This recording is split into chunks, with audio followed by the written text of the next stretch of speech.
So, I'm going to be speaking about freedom in computing, including free software. We're going to be passing around pieces of paper where you can write down your email address and your name if you like, to get put on the Free Software Foundation's announcement mailing list, which is low volume. And so we'll start these maybe in the middle and pass them towards the sides or whatever. And I hope someone will get to the other room to do the same thing. And I have some conditions about photos, because some of you might want to take photos of me or photos with me. Please do not put any photo in which I appear into Facebook or Instagram or WhatsApp. Those are the three mouths of one surveillance monster, a giant monster, which can recognize people by their faces or the backs of their heads. So if you give that monster a photo that shows a person, you're helping it track and surveil that person, which is a bad way to treat anybody. It's a bad way to treat your friends, and please don't ever do that to me. Second, if you want to take a photo of me with a mobile device, remember that they tend to store the geolocation in the metadata of the photo, and if you distribute the photo with that, you're basically telling everybody where I was at a particular time, helping various entities track me.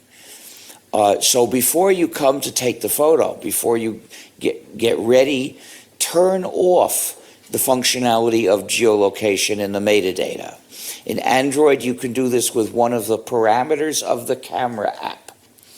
In iMonsteros,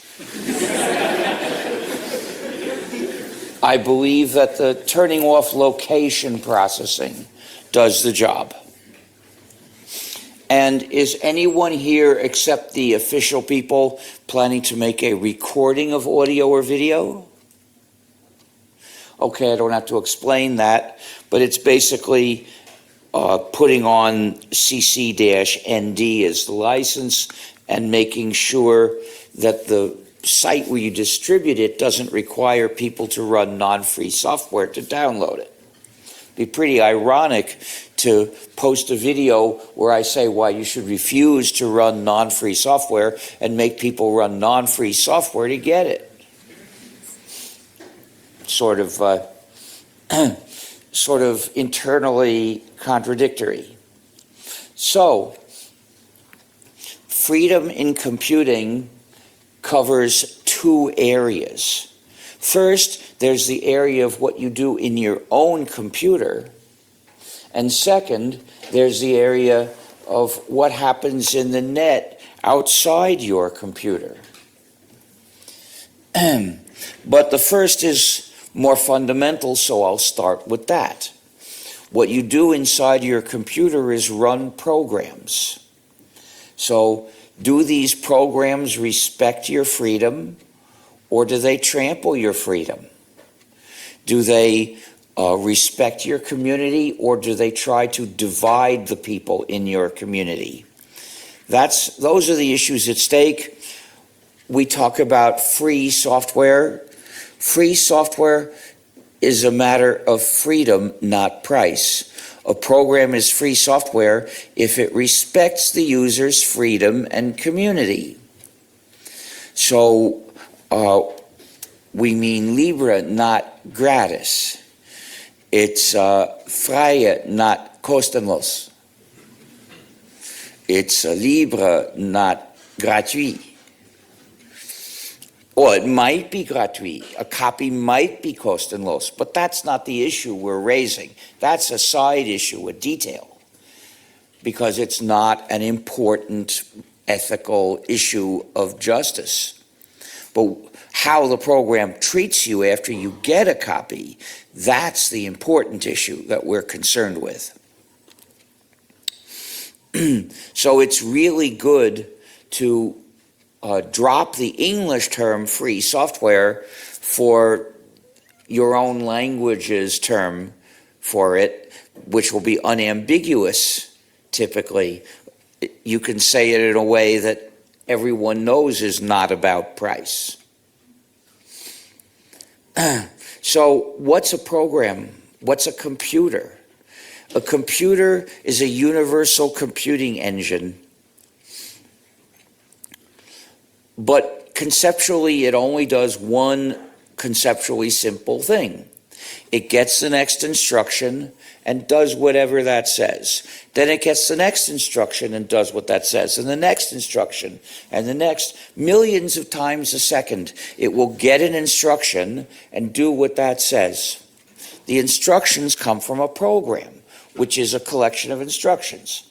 So depending on what instructions it has, it will direct the same computer to do this or that or that or that or that or that or that, or infinitely many, in principle, things that the computer can do. In fact, the right program could make this computer do anything except for the things computers just can't do, like this one, based on what instructions the program gives it. So the question is, who gives the instructions to your computer? You might think it's you, when really it's someone else. You might think your computer is obeying you, when really it's always obeying its true master, and it does what you ask for if the true master approves, and otherwise it won't. With any program, there are two possibilities. Either the users control the program, or the program controls the users. It's always one or the other, because there's no other possibility. When the users control the program, that's free software. Why so?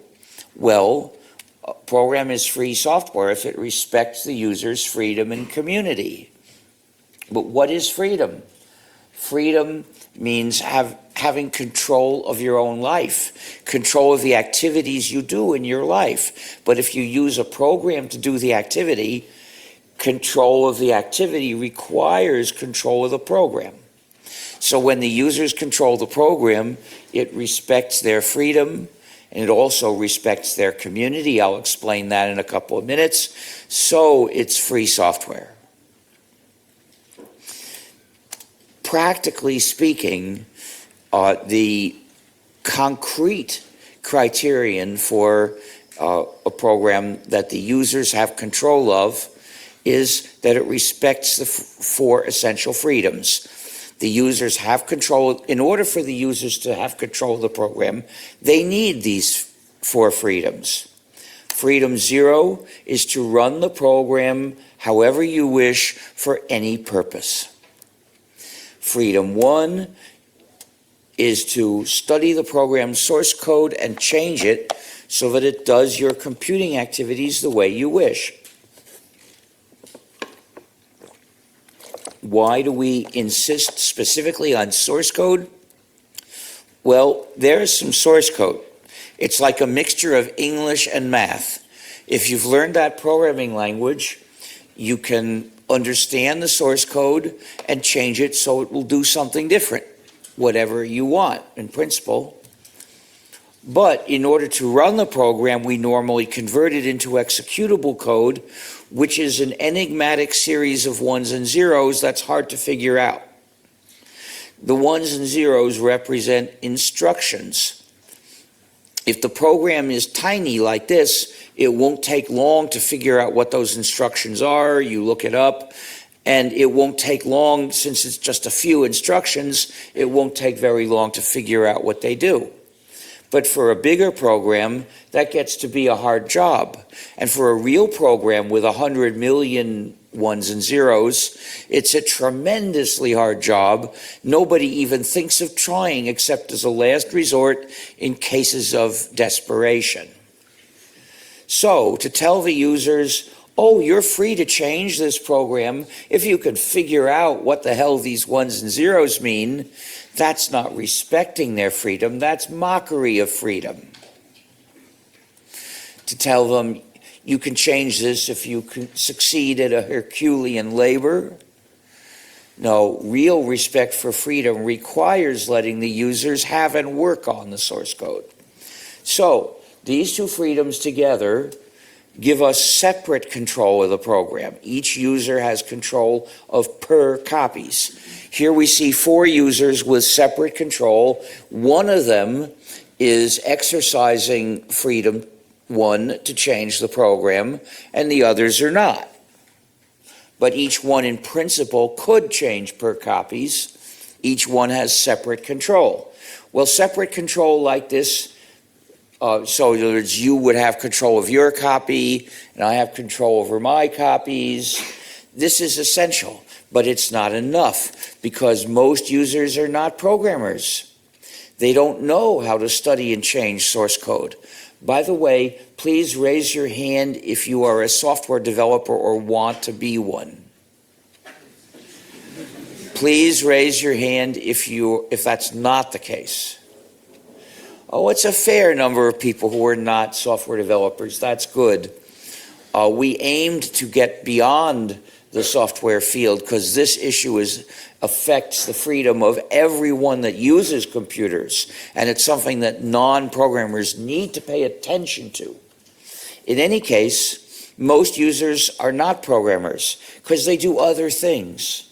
They have other skills. There are many interesting and useful and important things to do in life, and there's no reason to expect everybody to do any particular one of them. What can I say? Not everybody has the talent to be a chef. And we shouldn't insist that everybody learn to do programming or that everybody learn to do non-trivial cooking. For many, it's not interesting and they don't have a talent for it. So let them do other things. But even if you don't know any programming, you still deserve control of your computing. And how can you have that if you're not a programmer? Through collective control, which means the freedom to cooperate with other users to exercise control over how that program does your computing activities. At the top, you see a group of 3 users that are collaborating to change a program. 2 of them on the right are touching the code. They must be programmers. The one on the left is not touching the code. Maybe person doesn't know how to program, but does participate in the decisions of the group about what changes to make. And that's how non-programmers can play a part in exercising control over what the program does. Is the tea ready to bring over here?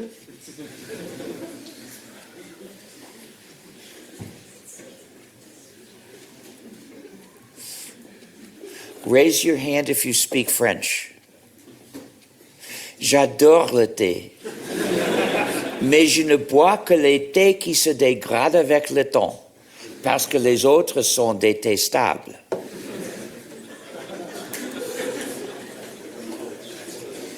Takes a while to hit you. So, those who collaborate as a group are those who choose to. Any users are free to decide to collaborate, but they don't have to. Here we see 2 more users of the same program who are using the original version because they're not working with those 3. Why not? Maybe they don't know each other. Maybe they don't like each other. Maybe they like each other, but they want different changes. So these 2 would rather not use the changes they're making. Maybe tomorrow they'll decide to work together as 5. It's up to them.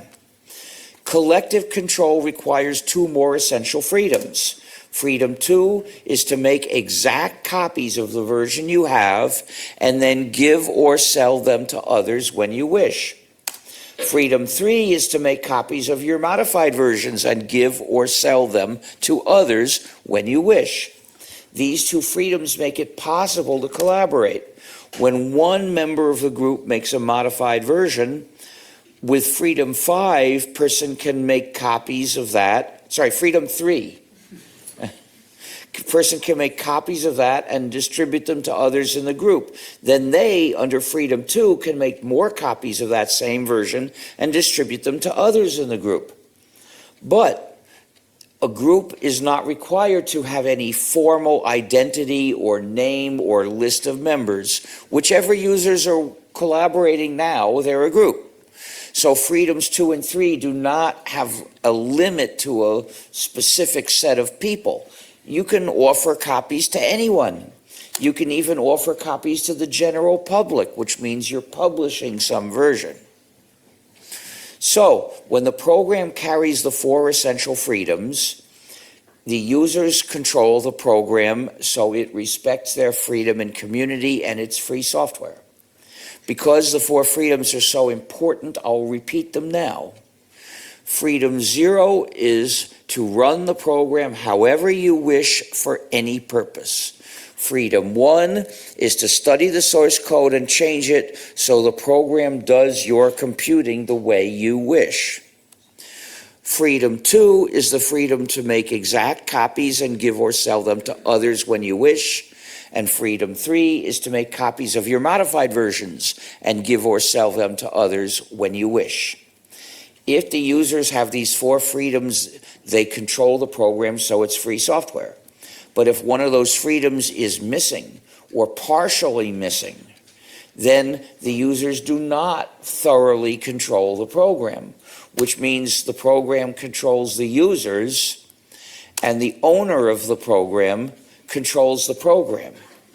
So, through the program, the owner exercises unjust power over whoever uses that program. Because this program is non-free, it creates a system of unjust power, subjugating the users under the power of its owner. This is why every non-free program is an injustice. This is why a non-free program should not exist.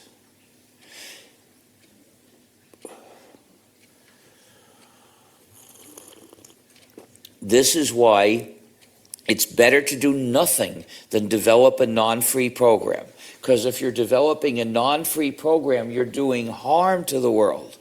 You're creating more injustice, more subjection. But if you do nothing, at least you're not doing any harm. So given the choice, you should do nothing.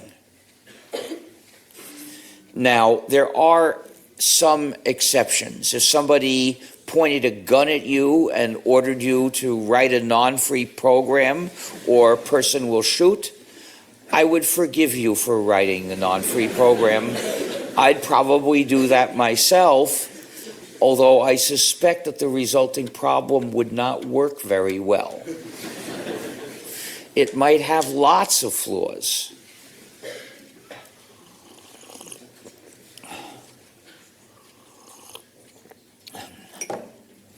Anyway, this is the inherent injustice of any non-free program simply because it is non-free. But it tends to lead to other injustices because the owners nowadays know the power that they have over the users. And they're salivating for the chance to get that power. Often the reason they develop a program is it will give them power over somebody. And that's what they want. So they face the temptation to increase that power by putting in malicious functionalities so that they will get more power over the users of the program, which they can then use to get more money at the expense of those users.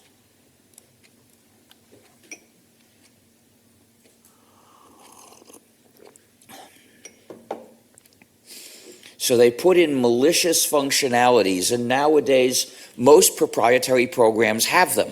That's now the usual case. 30 years ago, it was a rare exception. Yes, a proprietary program didn't respect your freedom, but it was unusual that it would go further than that to actively attack you. And when people discovered something like that, it created a scandal because it was not the usual case. Nowadays, there's hardly any scandal. Users are so downtrodden that they don't even have the energy to resent that someone tries to control them or hurt them in a new way. I hope that after this talk, you will start to resent that every time you see it, the way I do. So what are these malicious functionalities? One of them is spying. Most non-free programs, it appears, spy on the users, sending reports to someone. This example is Amazon's ebook reader. I call it the Amazon swindle because it swindles readers out of the traditional freedoms of readers of books. For instance, it spies on everything the user does. It's total Orwellian surveillance of their reading with the device. It sends the book's title, it sends the page number that's being read, and if the user enters any notes or highlights any text, that's sent to Amazon also. And in particular, even if the user gets the book from someplace other than Amazon, Amazon still knows that the user's reading it. This is one example, but the 5 popular non-free operating systems, Windows, Mac OS, Android, iOS, and Chrome OS, spy on the users, each in its own way. And most of the applications seem to spy on the users now. Somebody investigated over 1,000 of the most popular Android apps.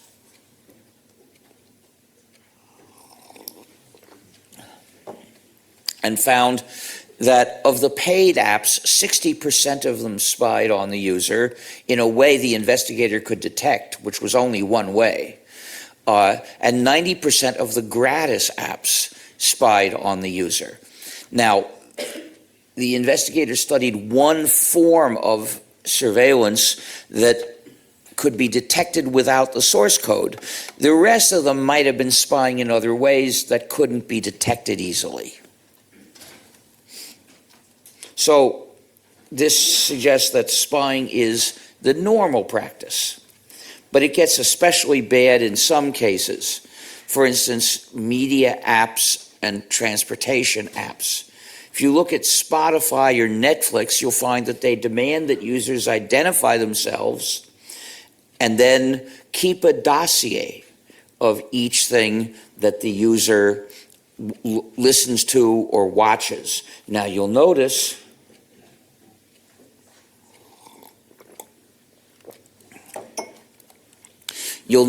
that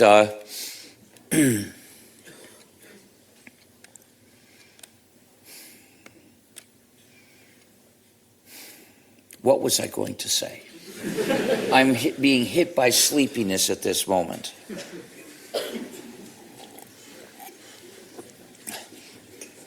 In any case, though, a dossier of what people listen to or read or watch is extremely dangerous surveillance because it's the platform for future tyranny. This is one thing that Big Brother, or whatever would be Big Brother, desperately wants to know about people. And that means it behooves us to desperately stop them from finding out. Now you'll notice that the app does this in conjunction with a particular server. These apps are tethered to a particular server. So here, freedom outside your computer is becoming an issue because of the way these apps, these programs meant for you to run, are connected to one particular server. A similar thing happens with transportation apps, but they spy on the users. I wouldn't trust any non-free program with knowledge of where I intend to go, because they make users identify themselves and then they keep a dossier, which means tracking people's movements, again, the ideal platform for future tyranny. So I wouldn't dream of using Uber or Lyft, but because the spying done by these programs is so bad, I won't even use them indirectly. If a person offers to play a song for me through Spotify, I say, no thanks, out, damned Spotify. If a person offers to pay for an Uber car, I hope that wasn't played through Spotify. If a person offers to pay for an Uber car for me, I say no. In fact, I refuse to get into an Uber car. You see, Uber runs at a loss. It has been running at a loss for all of its existence. It loses money hand over fist. Why? Because it has a long-term plan to eliminate every other way of getting around. And some of its filings with the U.S. government admit it has a plan to replace public transportation with Uber buses. So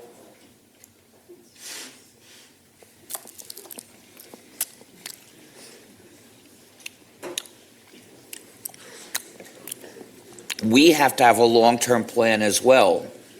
Destroy Uber.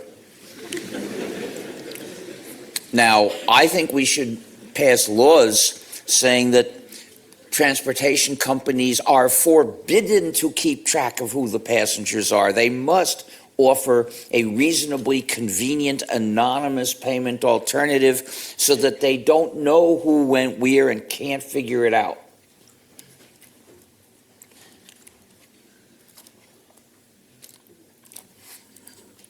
Mais je dois demander, est-ce que les chauffeurs de taxi adorent le Saint-Hubert? Dommage, c'est un jeu de mots. Uber can be spelled another way. Nowadays, physical products also are tethered to particular servers. When people say something is smart, think spy.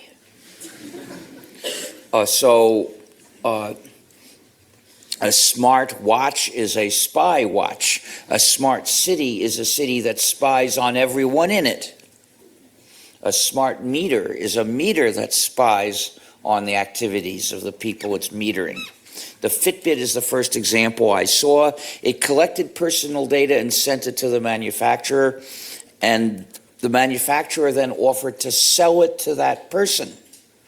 What nerve. But now that's the standard practice. All these things made for the Internet of Things tend to work, almost all of them nowadays work by making the user communicate with them through the manufacturer's server, which means the manufacturer spies on everything that's going on.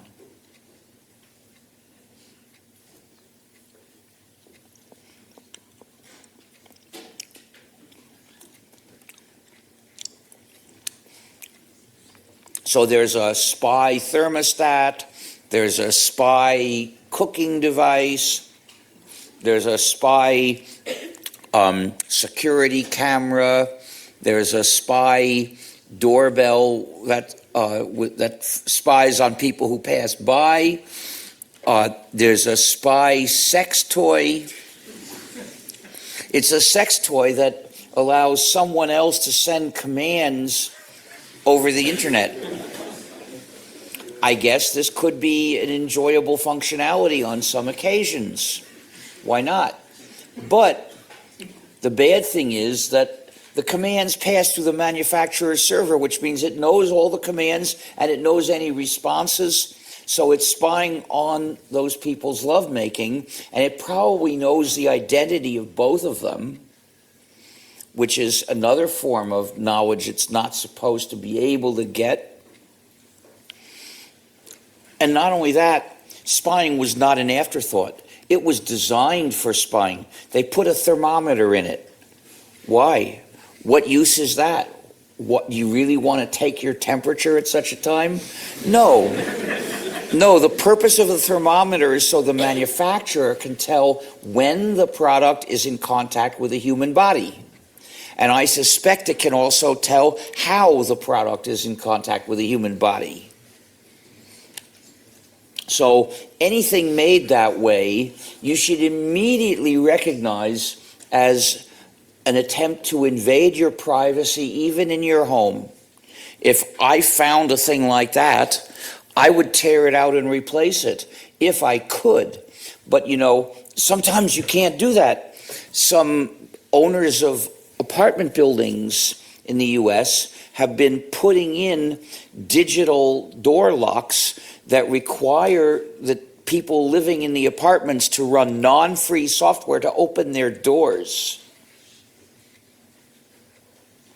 I guess I'd have to move out, because I wouldn't let a thing like that make me run non-free software.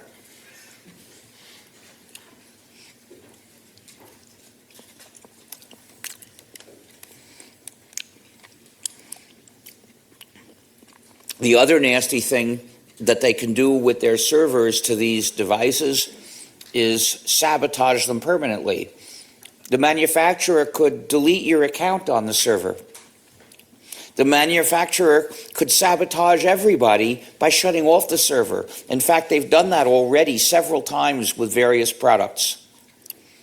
If running the server is not bringing in enough money, like maybe they're not selling a lot of those products anymore, maybe they make you pay for an account and not enough people pay for it, they'll just turn off the server and say, all the rest of you, tough luck.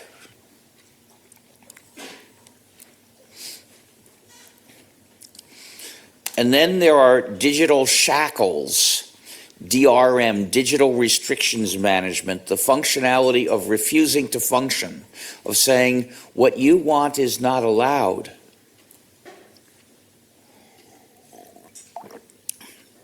This example is the infamous blue ray that hits the user who says, I want to copy this. It's this blue ray that has convinced me never to use a Blu-ray disc, because you can only read them with non-free software, which is designed to restrict the user by stopping you from copying. Well, if a product is designed to restrict the user, my principle is I refuse to use it unless I have available whatever it takes to break the shackles. If I had what it is required to break the shackles on a Blu-ray disc, I'd start using them perhaps. But until that day, I absolutely refuse. I value my freedom more than all the movies ever made. You're not going to get me to hand off my freedom by offering some tempting convenience or pleasure like watching movies. Now, the Amazon swindle also has digital shackles. The 5 successful proprietary operating systems, proprietary means non-free, also implement the base for DRM, and then apps that work on media often implement DRM. Then there are backdoors.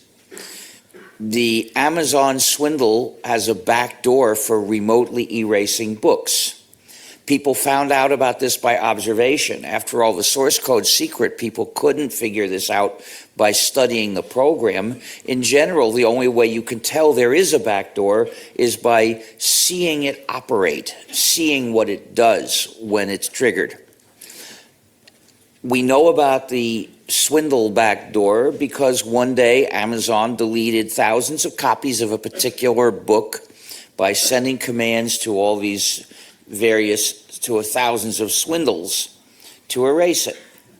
And some people saw the book disappear as they were in the middle of reading it. So this was a grand Orwellian act. And what was the book? It was 1984 by George Orwell.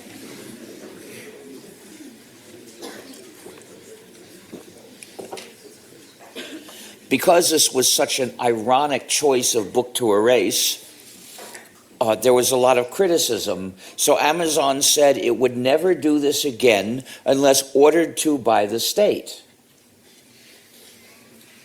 Yes, if you know what 1984 is about, you may not find that promise very comforting. But actually, it wasn't a promise at all. It was not a commitment. It was just something to say without any sincerity. And Amazon, a few years later, resumed remotely erasing books without even an order from the state. Well, we know of a few other backdoors. iOS, the operating system of the iMonsters, has a backdoor for remotely erasing apps, or perhaps it just remotely, irrevocably deactivates them so they can't be reactivated. I don't know if it makes much difference. Android has something similar, but it doesn't just remotely delete apps. It also can forcibly install any app. This is what Google has the power to do through Google Play, which is one of the non-free components of the Android system. A backdoor in a driverless taxi could be extremely dangerous. You could get in and say, "Take me to the train station," and instead it would take you to the CIA black site or the secret police torture center, because it would have received a command through the back door to go there instead. If it's your own car, you and the other users could protect against this, because you would have control over the software. If it were free software, you could protect against this because you would have control over it. You could make sure the software wouldn't listen to any such commands. But in a taxi, well, the taxi doesn't belong to you. The software in it doesn't belong to you. Even if it's free software, those copies belong to the taxi owner, not to you. So that means you can't protect yourself by changing the software in the taxi. The only way you could be safe is if it has no way of knowing who the passengers are. This has to be what we insist on and require by law to make those taxis safe to get into. But would governments really use the back door this way? Oh, I'm sure China would. I'm sure Saudi Arabia would. They might even put a saw into every taxi so that your body could be delivered already dismembered. What about the US? Well, a country that would operate Guantanamo prison, I can't have much faith that it would refrain from doing this. And our president, the con man, even spoke of putting more prisoners into Guantanamo. I guess he can't wait to see fools using driverless taxis. What about Switzerland? Switzerland has pretty good democracy. Maybe it won't. Maybe you can prevent it, but you're going to have to work at it. You're going to have to organize for the votes.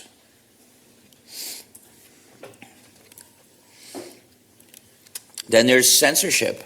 Apple pioneered censorship of apps. The iPhone was the first generally useful computer which didn't allow users to freely install applications of their choice. They could only install the programs approved by Apple from Apple's own site. Apple practiced this censorship power arbitrarily based on its commercial interests and its political positions until 2017, when China ordered Apple to block VPN apps. And Apple discovered it was compelled to obey, compelled to censor for China.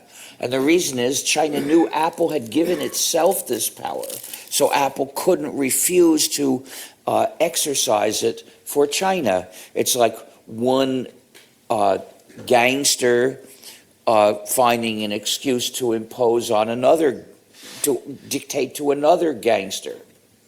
When the users discovered ways to get around Apple's censorship and install what they wanted to, they called that jailbreaking, recognizing in effect that these computers were designed as jails for their users.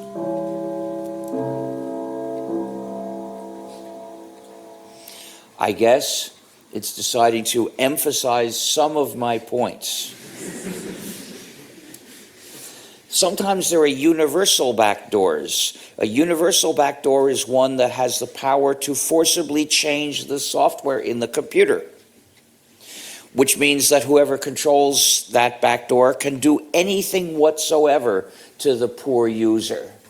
I should move these down.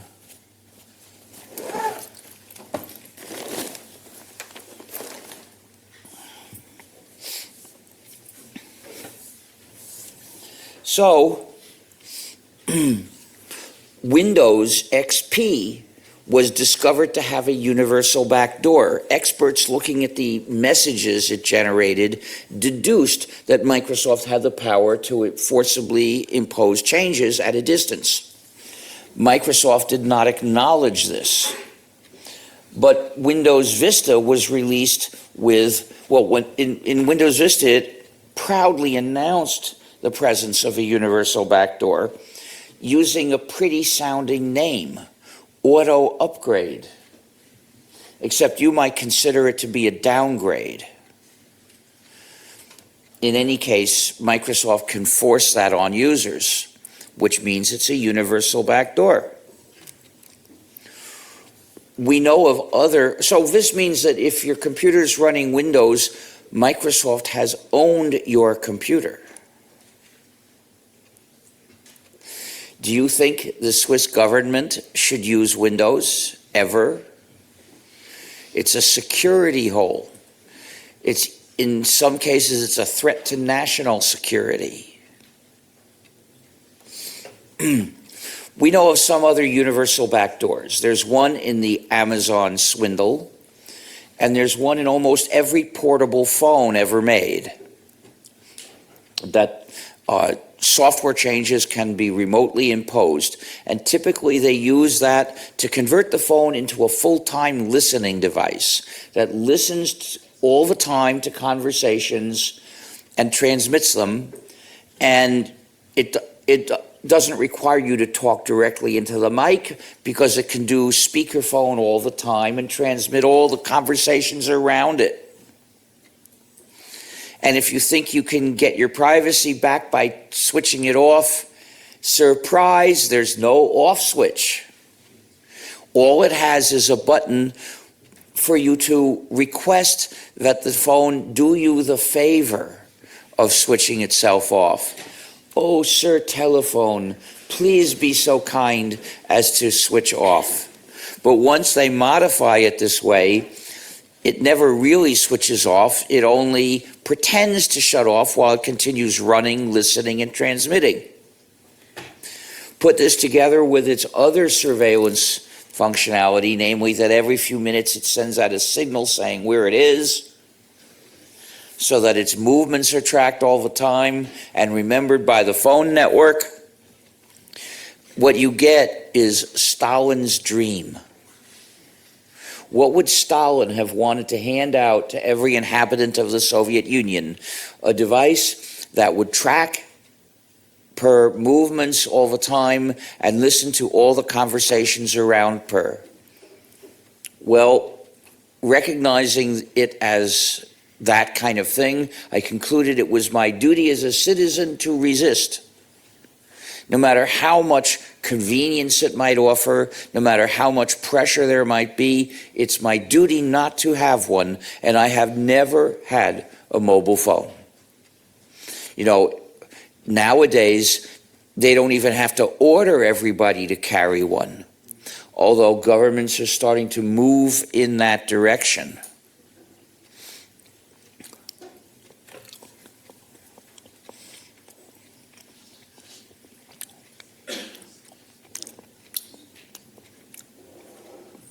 Most people have been lured or seduced into carrying one.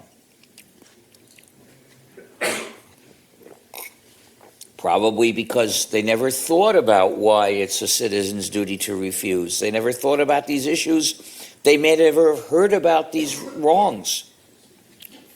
So it's my job to tell people, and I think it's your job too.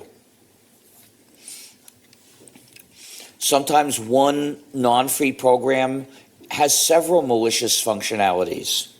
For instance, the Netflix app spies on the user making a dossier.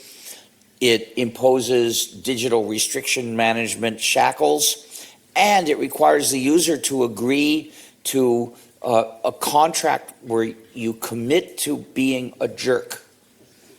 You commit to being antisocial. I call this an anti-socializing contract, where you agree that you will treat everyone else badly. The contract says that the user agrees not to share copies, not to lend the one and only copy there to others, to anyone else, not to give the one and only copy to anyone else. So it says, in every respect regarding these recordings, the user agrees to be a jerk. Well, if you agreed to a contract like that, that doesn't excuse behaving that way. You still must not be so nasty to other people. So you have to just break that contract. You're morally obliged to do so. But I don't like the idea of agreeing to a contract if I know in advance that I will be morally obliged to break it. I'd rather refuse to agree to it. And that's what I've always done. I've never agreed knowingly to a contract like this. And I check them every time. And if it requires anything like this, I say no. There's one other nasty thing that I know of. Actually, there's several others. There's addictiveness. Many programs are designed to get the user addicted. Now, sometimes they're doing this in conjunction with a particular server, and part of the fault might be in the server, but there are changes you could make in the client program that would reduce some of the addicting effect. So the program is to blame as well. And some non-free programs require users to get subscriptions to be allowed to run them. And that includes surveillance of various kinds. The mere fact that the computer is contacting a central server to say so-and-so, to verify that so-and-so who is using it has a subscription, well, that amounts to surveillance as well as the threat to sabotage it. And this is something that is not a functionality, but it's a nasty way to treat the users, a nasty way for the owner of the program to treat the users. When Microsoft learns about a security flaw in Windows, before fixing it, it shows the problem to the NSA so that the NSA can enter the computers of users of Microsoft software. So Microsoft is directly betraying those users, betraying its own clients. Now, we don't have any information about whether other companies do the same thing, which means we don't know. Maybe some do. If the US pressured Microsoft into doing this, maybe it pressured Apple and Google and Amazon and maybe 1,000 other companies to do this, or maybe not. Do you think that the Swiss government should use Windows? Nobody should use Windows. But the fact is, for any other non-free program, we don't know that it's any better. We have an absence of evidence. So I've shown you a few examples, but they're enough to show that almost everyone that uses proprietary software is using some proprietary malware.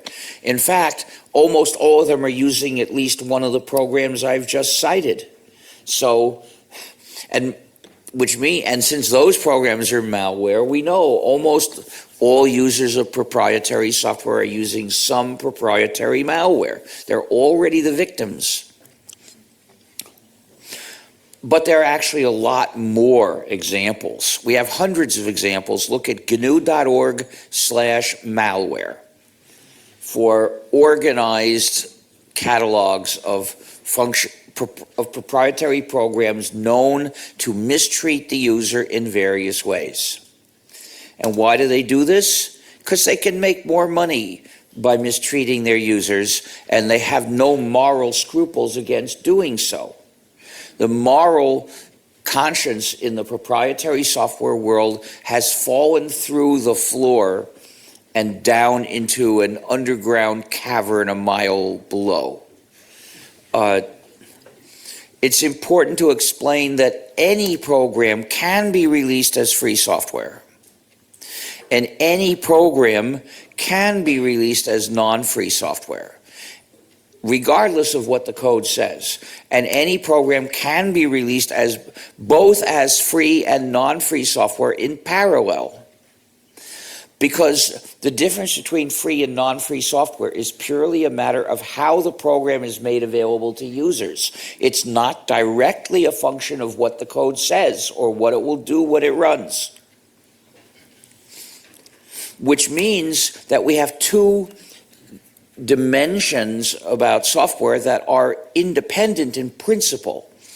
Whether it's free or non-free depends on how it's made available to users, and whether it's malware or honest depends on what's in the code. And these are independent in principle, but in practice they're highly correlated. Free software tends to be honest, and proprietary software tends to be malware. But this is no coincidence. There are systematic reasons. The developers, the owners of proprietary programs, have power over their users, and they know it, which means they face constantly the temptation to put in malicious functionalities and mistreat their users, making the program malware. In other words, their power corrupts them systematically. And the users, if they are aware of this point, recognize that they can't rationally trust a non-free program. There's never a rational basis for that. The only way to trust it is with blind faith.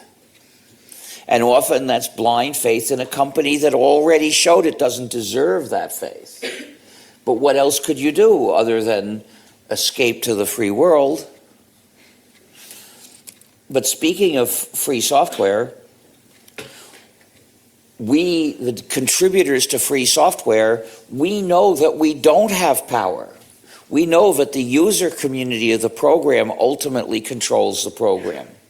We know that if we put in something the users don't like, they can cut it out, they can replace it, they can make the program treat them justly and push us aside. Because of this, we don't face the same kind of temptation. We are protected from corruption by not having the power that corrupts. As a result, you can rationally trust a free program. You can trust the user community that controls the program.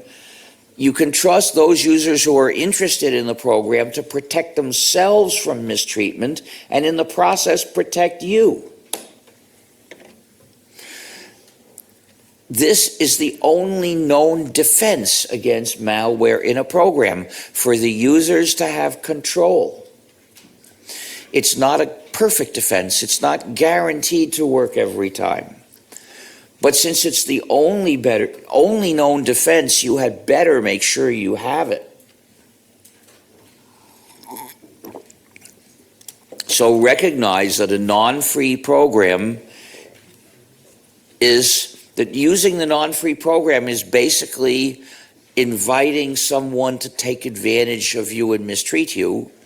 and say no and escape to come live with us in the free world that we have built.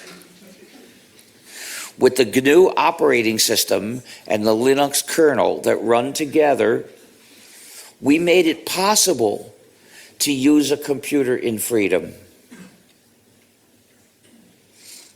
That's why I developed the GNU system starting in 1984. I wanted to make it possible to use a computer and have freedom. But that required a free operating system because the computer is useless without an operating system. And there were none. So it was up to me to write one.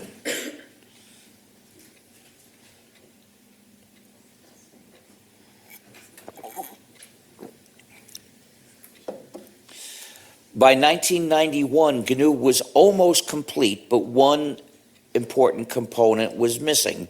That was the kernel. The kernel is the component that allocates the machine's resources to the other programs you run. Well, in 1991, Mr. Torvalds wrote a kernel called Linux and released it, but he did not make it free software. The license he used was too restrictive, and it did not completely give users freedoms 2 and 3. Specifically, it did not allow commercial redistribution, so we couldn't consider using it. But in '92, he re-released Linux under a free license, at which point it was possible to make a combined system, which was basically GNU, with Linux filling the last gap, and presto, there was a free operating system. You could buy a PC and run it in freedom. Unfortunately, at that point, the users got confused. They didn't realize that this system was basically GNU with Linux added.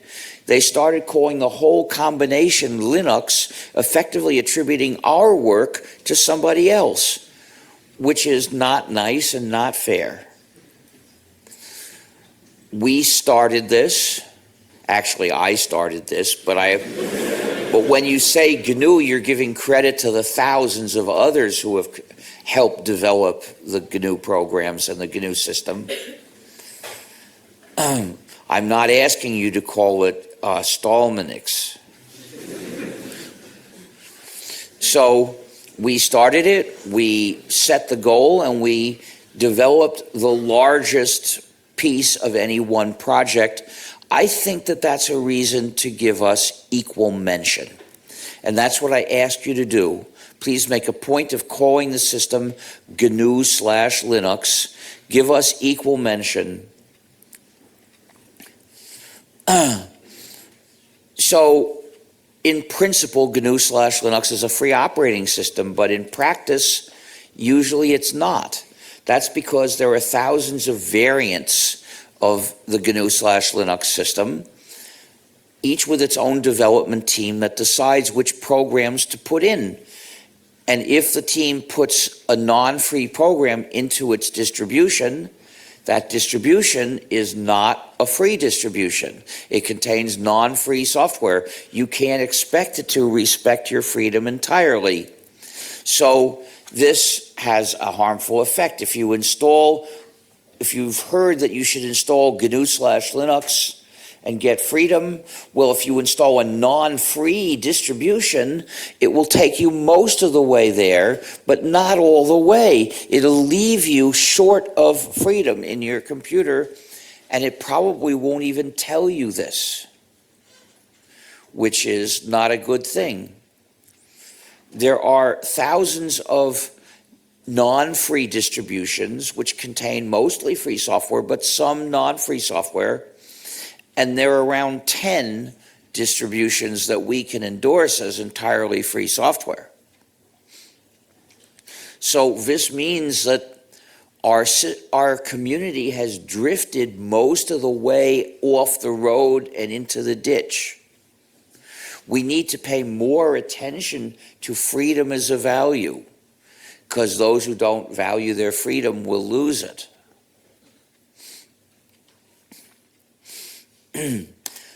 And these non-free distros, they have a lot of influence on what public thinks. So Ubuntu is a very popular non-free distro. It installs automatically some non-free software, and then it offers more non-free software. And adding insult, or I should say confusion to injury, the non-free programs it offers at zero price, it calls free. You know, they could call it gratis and avoid confusing people, but they don't talk about freedom at all. They could say, you deserve freedom in your computing, but you can't get it from us. But they'd rather not. Instead, they say, we try to offer the best possible user experience. So how do you teach values to other people? You do it by incorporating those values in your words and your deeds. The words and deeds of Ubuntu are based on valuing convenience only, not freedom. And that's what they teach other people to do. And that's a lesson we must avoid learning. We must help others avoid learning that lesson so they will defend their freedom. Now, I don't know about you, but I found the history of Switzerland inspiring. Over and over, for hundreds of years, the people just armed themselves and they fought off the aristocrats. And they had more people join them, and they fought off the aristocrats. I was astounded when I read about this. Bravo. But now we need to do the same thing in our computing. We need to fight off the armies of the aristocrats from our computing because they want to control it. Now, I'll quickly talk about free software licenses. What is a free software license? Well, I once went to Bern and held a protest against the Bern Convention, which which specifies a way for copyright law to work, a bad way. Unfortunately, most of the countries in the world have adopted it. According to the Bern Convention, every work that's written is automatically copyrighted, which includes every program. And copyright law by default prohibits copying it, changing it, redistributing it. So by default, every program written is non-free. So how do you make a program free? It's done by a formal declaration on the part of the copyright holders, giving the four freedoms to every user that has a copy. That declaration, that legal act, which gives the users the four freedoms, is a free software license. That's what free software license means. It means the declaration by which the copyright holders give the users freedom. So the declaration, this free software license, is vitally important. Without this free software license, the program is non-free.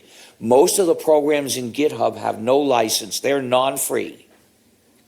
GitHub did terrible harm to the free software community by encouraging people to think that licenses don't matter. You can be casual and careless about them, leave them out. That's a terrible mistake.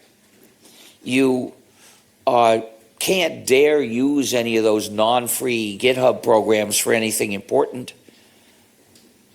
But even when the program was meant to have a license, GitHub leads people to be careless, like put a statement in the README file as if that were enough. But remember, you're talking about the user's legal rights here. And users often copy a file of free software from one program to another because they're free to do that. But if the license is only identified in the README of the program, well, they can copy it to another program with a different license. Now, the users of the second program can't tell what the license of that file is. They're going to be mistaken.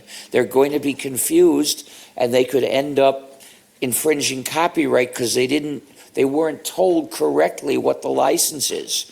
You know, the README of program A says it's license L, and the copy the file into program B, whose README says license L1, and so this file, which is licensed under L, appears to be under L1. This is basically spreading confusion among the users, and the way to avoid it is put a license notice at the beginning of every file. That is the careful, correct way to release code under a license. And because what's at stake is the user's knowledge of what their rights are, don't be careless about this.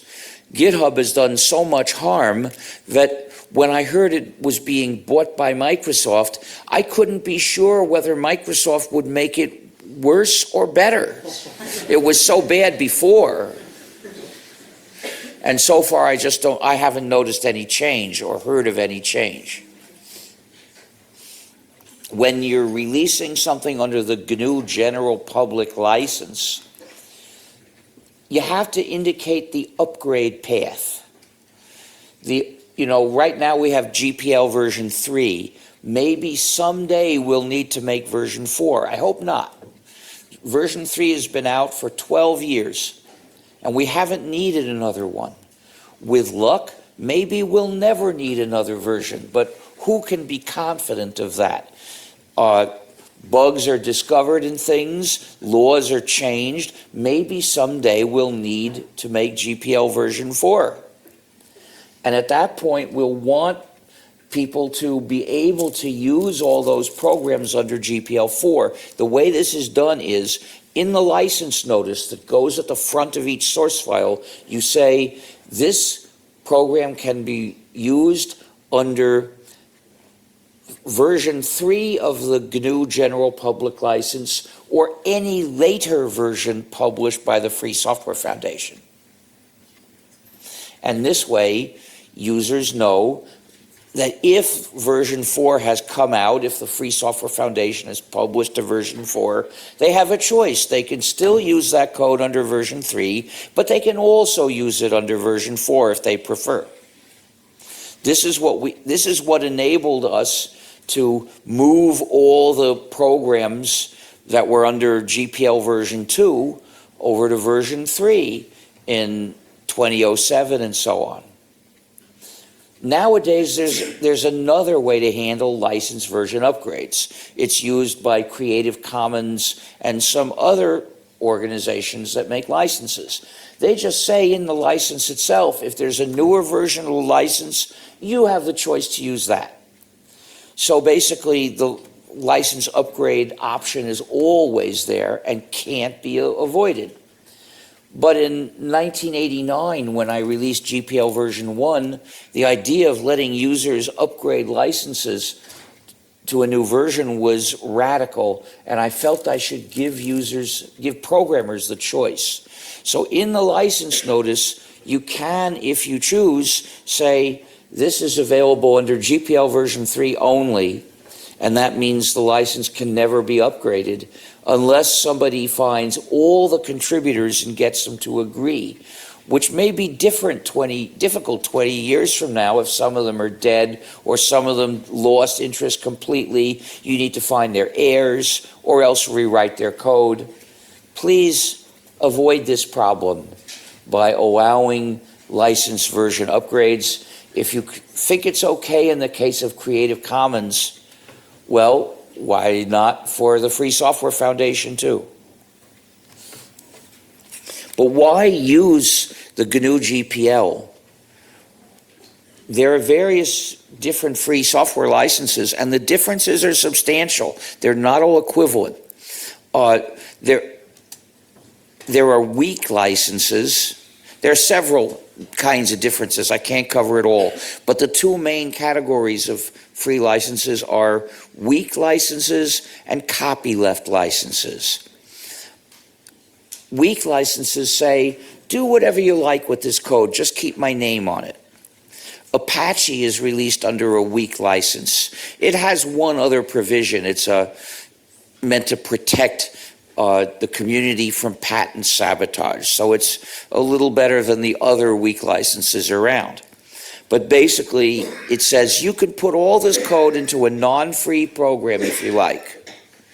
And that's exactly what IBM did. It took the code of Apache and put it into a proprietary IBM product, and the users of that get the code of Apache and the functionality of Apache, but they don't get the freedom of Apache itself, because IBM passed along the code having taken away the freedom. Well, in 1985, I saw something like that happen.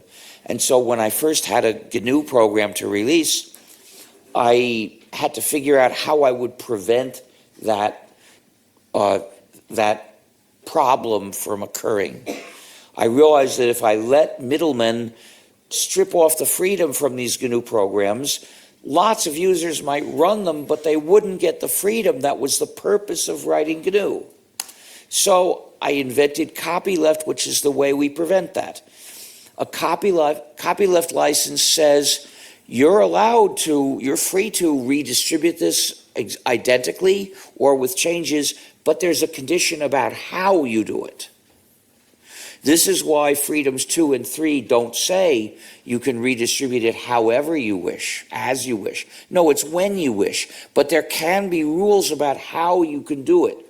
And the rule of copyleft is you have to pass along the complete source code and you have to release it under the same license so that the subsequent users, all the users downstream from you, get the same freedom from you that you got from us. The freedom must propagate everywhere. This is what gives all users freedom. And this is what achieves the purpose, the goal of giving the users freedom.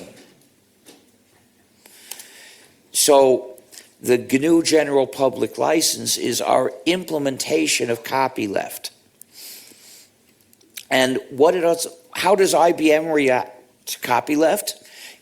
When IBM wants to contribute new features to a GNU package, it cooperates with the main developers to get the new features into the principal version so that they're conveniently available to all users. And we appreciate this cooperation. Thank you, IBM. But we have to recognize that if we allowed IBM to make a proprietary modified version, it might do that instead. So copyleft gets entities to cooperate even if there isn't goodness in their heart to convince them to do so. With copyleft, you don't need them all to have goodness in their heart. They have another reason to cooperate with each other. So, if you want to see our recommendations for how to choose a license for your project, look at gnu.org/licenses/license-recommendations.html. Usually we recommend copyleft for software, but there are some exceptions where we recommend some other kind of license based on the facts of the situation. So if you have installed only free software in your computer, you may still end up running non-free software. That's because, and here we start to get into more aspects of computing outside your computer, a dangerous practice has arisen where web pages come with programs in them. And these programs are sent to your browser and they're meant to install themselves into your browser without even, the browser will do this and run them without even warning you. Would you like to make me some more tea?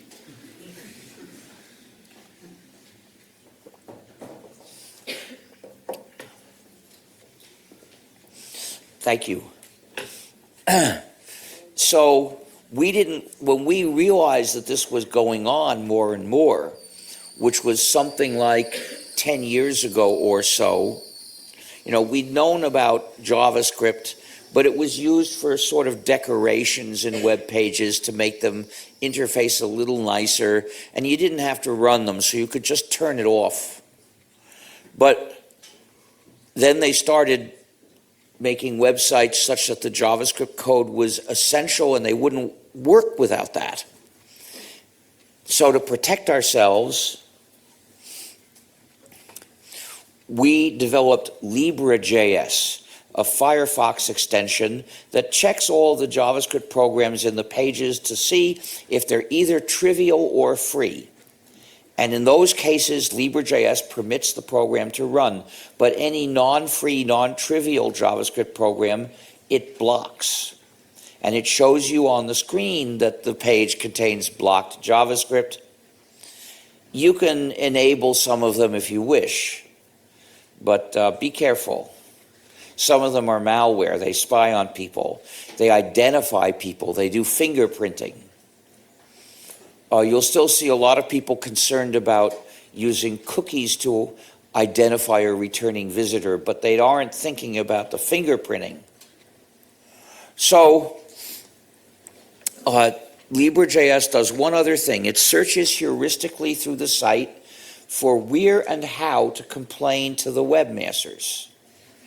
This makes it quick and easy to complain, so please do it. Every time you see a site that requires you to that won't work if you don't run the non-free JavaScript, and Libra.js will show you that, complain. Of course, you know, there are sites like Google that won't let you complain. They don't want to hear it. But a lot of sites do give some way to reach them, and if they see a number of users saying, I couldn't use your site because it insisted I run non-free JavaScript code, please fix that. And in a minute you can send that with Libra.js. Another thing that happens once you start doing things off of your own computer is you'll find websites that try to lure you into giving them total control of your computing activities through SaaS, Service as a Software Substitute, which means that some server says, hey, why don't you let us do your computing activity for you? And that way you won't need to have any programs on your own computer that you could have control over. You can just give control totally to us.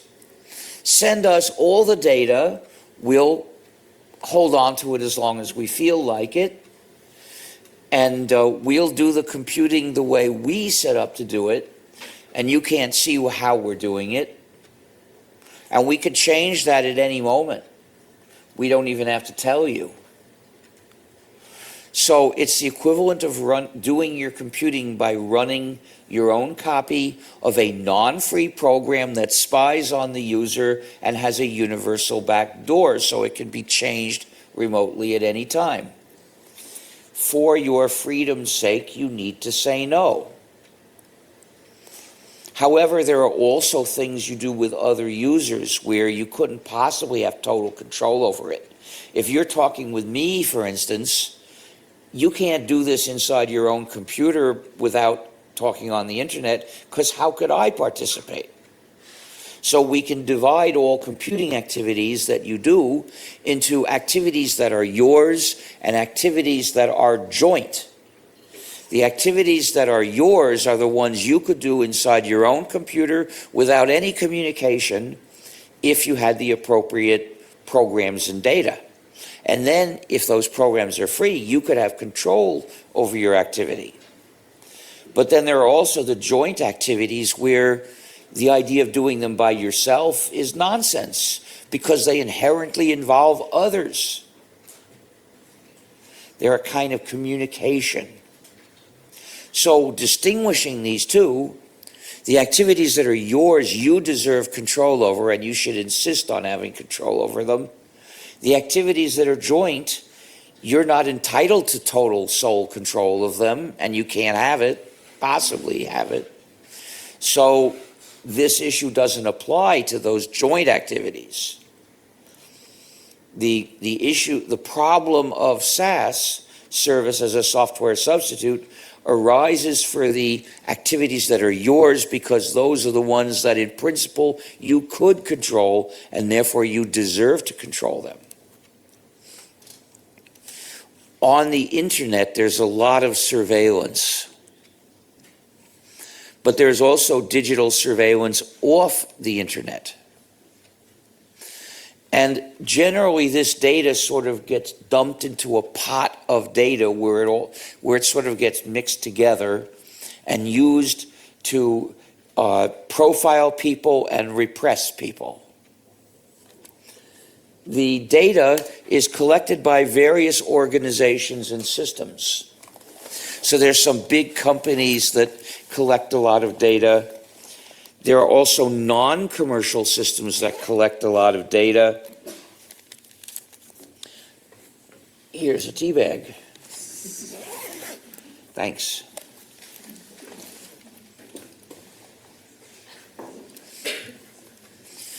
I didn't write them on this. I should fix that. But, you know, there are cameras in the streets that recognize license plates and thus track people's driving. There are cameras in some streets that recognize faces and track people's walking.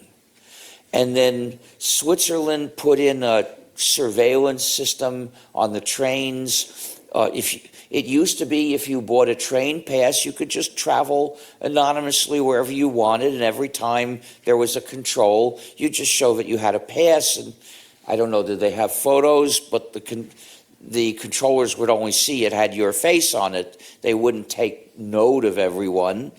So it was not a surveillance system. This is the way the system should work. But a few years ago, they replaced them with digital passes that allow them to track every train trip. And that was an injustice. It needs to be either removed or fixed to be anonymous. Now, how do you make it anonymous? Well, you could use gnu+linux. Thaler is our anonymous payment system. It's not a cryptocurrency. It's not a currency. It uses encryption just to make payments anonymous for the payer. But they're not anonymous for the payee, which means they can't be used for tax evasion. You know, whoever gets the payment has to show it in order to get money, and therefore will have to pay tax on that money. Unless some other kind of tax dodging is in use. And I suppose that's the biggest tax dodging in the world, but we can't fix all the world's problems. At least we'll fix some. You know, if some banks are hiding someone's transactions, that's another matter. But at least the one receiving Thaler payments can't hide it from the bank. So all this surveillance data is collected, and then it goes into various separate databases. But these companies make the data available somehow or other to a data broker, which correlates them all. Even if the record in one database doesn't actually have a name or an address or someone's tax number, they can figure out who it is by correlating things. De-anonymization is a lot easier than people think. And so once they de-anonymize a couple of records, they know that they're the same person. So they can turn it back into this. And then governments do the same. In the US, the FBI can take a copy of almost any database of personal data without a court order, just by demanding it secretly. And the company's not even allowed to say that this was done to it. I find it shockingly repressive. I call that law the Pat Riot Act. In other countries, they do similar things. I was just in Denmark, apparently not long ago. They made a law allowing the same thing. So the FBI gets all these databases, and they do have the names, and it can correlate everything and give it to other government agencies too, and it does. So there's a proposal to break up these companies. That would mean a few more separate databases, not quite as big. But the data would still go to the data brokers, and it would still go to the FBI, which means that breaking it up wouldn't make much difference. And there's another proposal to make these companies pay some more money to people whose data they're operating on. Would that change anything? No. Well, it would be like taxing them more. That would be good. I mean, any method that's found of taxing them more would help the Treasury. It would give countries more money to do useful things with. Yeah, very important. But it would not reduce their power to control and manipulate and repress. Government agencies that collect data about people can repress. So the most sensitive data nowadays, the most sensitive in the sense that it's most useful for repression and control of people, is who goes where, what do people do there, what do they do there, and who does each one talk with. This is the data we must make sure is not collected. Although there can be an exception when a court gives an order to investigate a specific person, a specific party. That could be the justification for surveillance that's not normally allowed about other people. But this has to be limited because that's the method that we have developed to hold the power of the state in check. The state needs to be powerful or it can't do its job. But because it's so powerful, it's dangerous, like fire. And we have developed ways of keeping fire in check so that houses don't burn down very often, so that people don't burn themselves badly very often. We need the same thing for the power of the state. But with massive surveillance of everyone, the states are throwing off the controls that were designed to keep them in check. And that's preparing the way for Big Brother. Now, we want to be free, but there are obstacles. What are they? Well, one of them is the term open source. You'll notice I have not used that term, not even once, because I'm not in favor of open source. A lot of you probably think I am. You've probably heard people saying that I am an open source developer. I saw an article a few days ago that called me an open source pioneer. Nonsense. What I pioneered was free software, and the term open source with which has a different meaning didn't even exist then. But it's still not what I support. The term open source was coined by people in 1998 who disagreed with the ideas, the philosophical and moral ideas of the free software movement. And we said things like, if you develop and release a program, it's your moral duty to let users change and redistribute it. They didn't like any talk of moral duty. They didn't like talk about freedom or saying that people deserve these freedoms. They wanted to appeal to business executives purely in terms of practical advantage for them. They rejected, above all, the idea that users of software are entitled to certain rights that developers are bound to respect. So they coined the term open source, which had never been used in our field, and on it they built another discourse based solely on practical values, which didn't mention freedom or right and wrong or just or unjust or power. Instead of what we said about the duty to respect users' freedom, they said, if you develop and release a program, please consider whether it might be in your practical interest to let users change and redistribute that program, because if you do, they might provide practical benefits to you, like improving the code quality or adding some features. Totally different base for all of their thought. But at that point, most of the community favored open source and started using that term, even when talking about me and the GNU system, which they were usually calling Linux. And since then, the fact about that the free software movement exists and what it stands for and what it has done is mostly buried, and most of the users of our software never understand what that means. They never hear what that means. People write to me every week about open source, thanking me for what I've contributed to open source. I have to tell them, I'm afraid you've been misinformed. I never did anything for open source. I don't even agree with it. That was misinformation all along.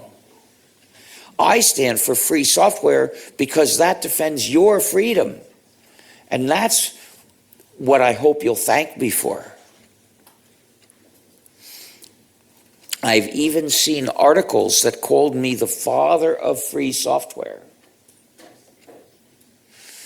Sorry, they called me the father of open source. I'm the father of the free software movement. There was free software previously, but it had mostly disappeared by the early 80s. That's why I had to start a movement. But, you know, if I'm the father of open source, well, then you're in some other universe. So I send a letter to the editor saying, if I'm the father of open source, it was conceived through artificial insemination using stolen sperm without my knowledge or consent. Then I present the name Free Software Movement and the ideas it stands for. That's the serious point of the letter, but it's fun to start with a joke. And I also hope it will get the reader's attention more. I hope it will increase the chance they'll publish the letter. Well,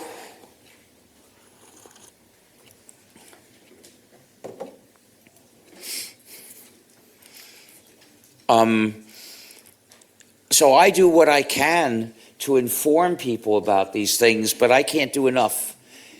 The other free software activists work on it, but they can't. Your help is needed. If you agree with the ideas of the free software movement that I've told you about today, please say so. And the way you show this to people is, don't say open or closed. Say free, or even better, freie Software. Logiciel libre.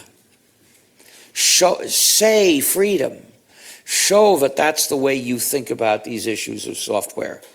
Don't hide it. Don't let people misunderstand by thinking that you're a supporter of open source. If you're not.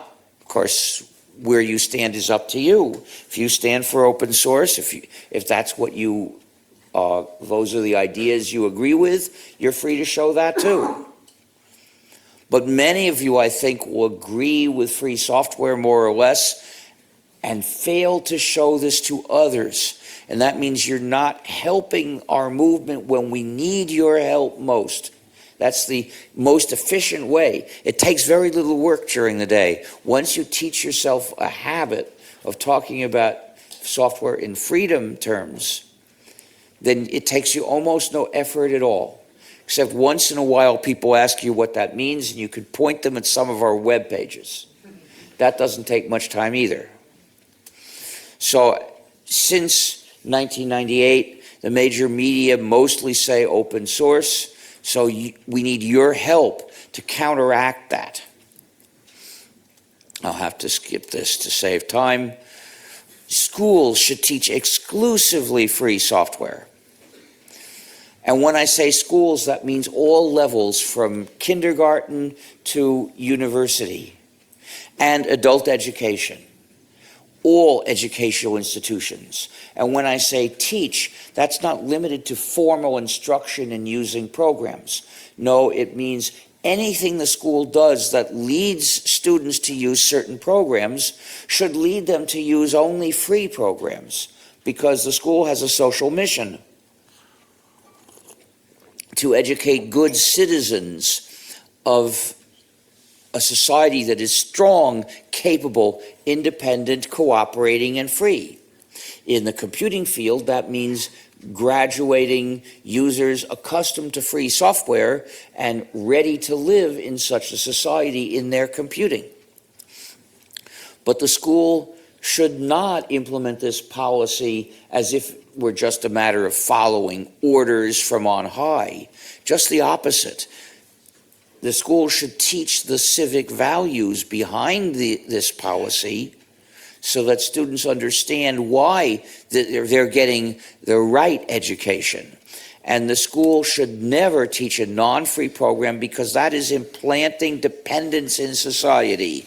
It's as wrong to teach use of a non-free program as it is to teach smoking tobacco. But there's also moral education and citizenship, socializing the children so that they learn the habit of helping other people. You know, the opposite of the Netflix terms and conditions. So every class should have the following rule.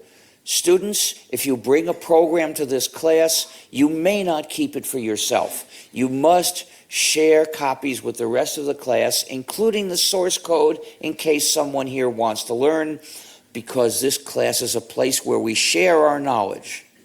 Therefore, it's not permitted to bring a non-free program to this class unless it's for reverse engineering. And universities should teach reverse engineering. But the school, to set a good example, has to follow its own rule. It must bring only free software to class and offer copies, including source code, to everyone in the class so they can get them. But there's also the education of the best programmers. Every program embodies knowledge. If it's a free program, it offers that knowledge to the students, thus upholding the spirit of education.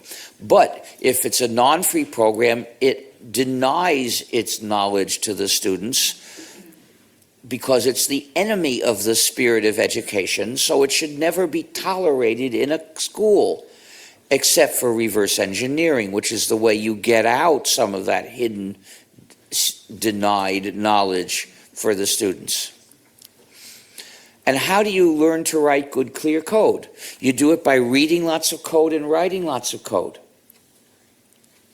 But only free software offers you the chance to read the code of large programs we really use. Then you have to write lots of code. To learn to write code for large programs, you have to write lots of code for large programs. But how do you do that as a beginner who doesn't yet know how to do a good job of writing a large program? You have to write changes in existing large programs, first small, then bigger, and only free software offers you the opportunity to write changes in large programs we really use. Any school can offer its students the chance to master the craft of programming if it is a free software school. And all schools should be free software schools. If you have any relationship with a school, if you're a student, a teacher, an employee, an administrator, or the parent of a student, it's your responsibility to campaign to pressure that school to move to free software. And that includes spreading the free software ideas to other people in those communities related to the school to organize and eventually achieve the goal. Human rights depend on each other. That means if we lose some human rights, it becomes harder to defend the other human rights. Now that we use computing for so many vital activities in society, control of our computing, respect for our freedom, both inside your computer and outside of it, in the net and in other systems that don't belong to you, like the cameras that look at the street, those have become essential human rights that we need in order to defend the others. So we can't let it go. We must defend it. And sometimes that requires a sacrifice. Fortunately, in this field, it's not a matter of sacrificing your life. It's not a big sacrifice. It's making sacrifices of convenience. You need some fortitude. You need some firmness.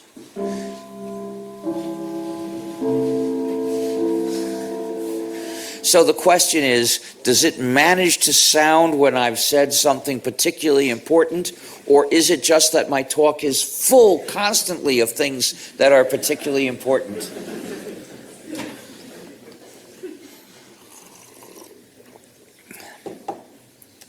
So how do you help our cause? If you have a talent for programming, contribute to free software projects. I suggest you contribute to 15 projects managed by others before you start your own. Then you'll know how to do a good job. But most people are not good programmers. They don't have the talent to make big contributions to software. But they can do other things, because there are many kinds of talents and abilities in life. For instance, you can organize to campaign for free software.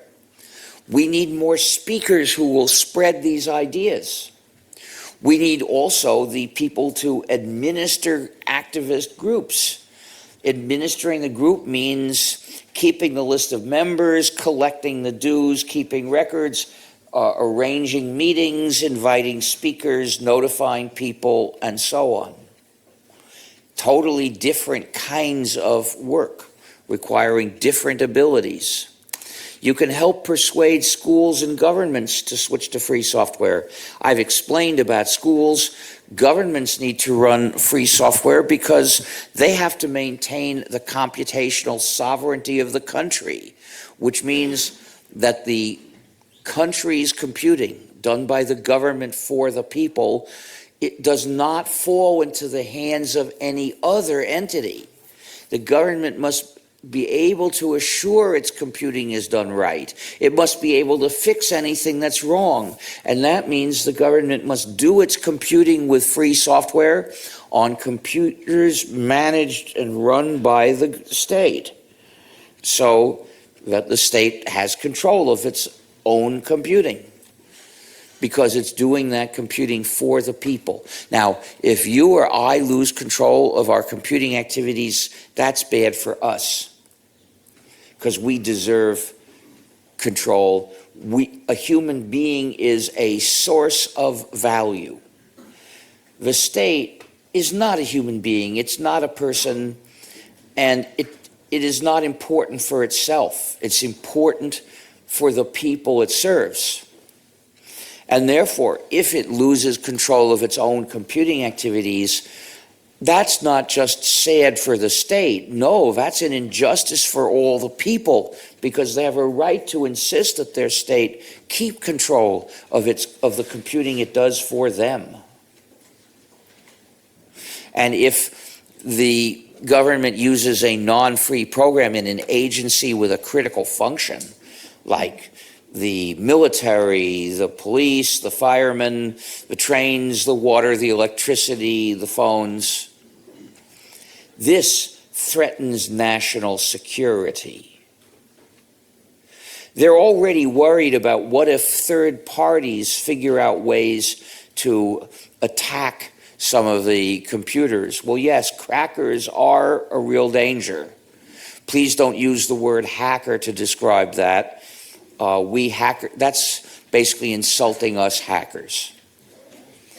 But they should be even more worried about the companies that own the programs they're running, because those are also potential attackers. Only with free software can they not be vulnerable to this attack. Every non-free program offers zero security against its developer. The only way a program can offer some level of security against everybody is if it's free software. And then the users are free to work hard to increase that level of security rather than being helplessly dependent on some company to do so. If you're an expert user, you can help other users. You can start a gnu+linux user group and invite users to come for help. You could go to an existing gnu+linux user group, if there is one, and help users. If there's an existing gnu+linux user group which calls itself erroneously a Linux user group, well, you can go there and help users, but also frequently explain why the group ought to change its name so as to give us equal mention when talking about the system we started. And just by saying free software rather than open source or closed source is a way to help us, a very important way. And it will give you opportunities to explain these ideas, so I hope you'll read enough in gnu.org so that you can explain them clearly. But those are just a few of many ways to help, many kinds of work we need. Look at gnu.org/help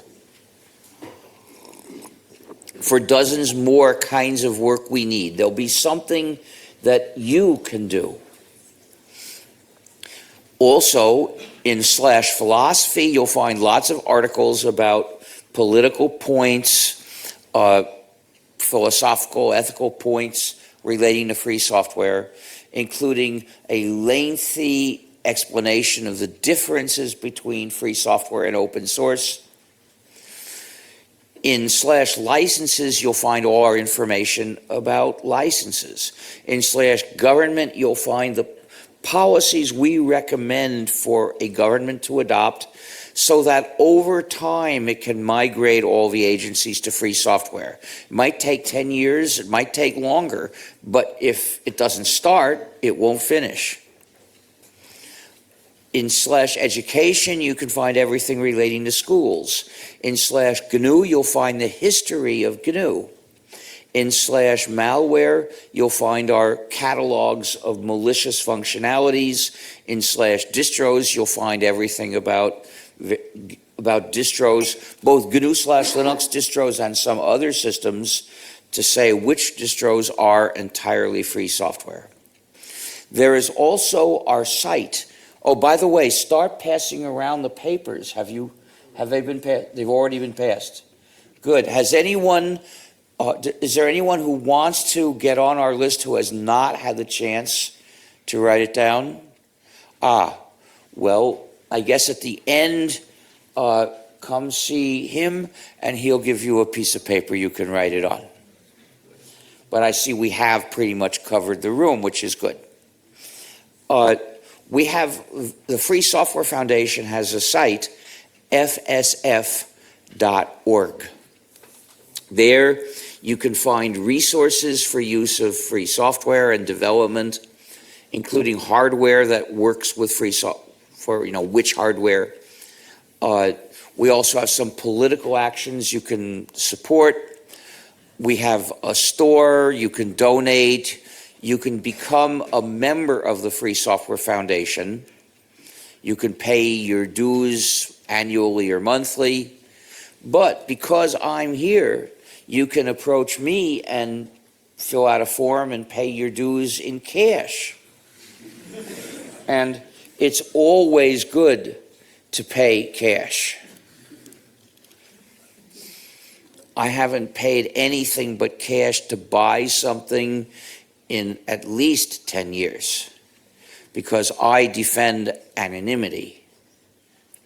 And we need to organize to defend anonymity, or we'll be living in the world of Big Brother. China shows you what it's like. The spread of massive surveillance is now referred to as Chinification. We need to organize to say Chinification in our country is not acceptable. And I don't care what benefits you think you're going to get or give us that way. Because whatever they are, they're not as important as freedom.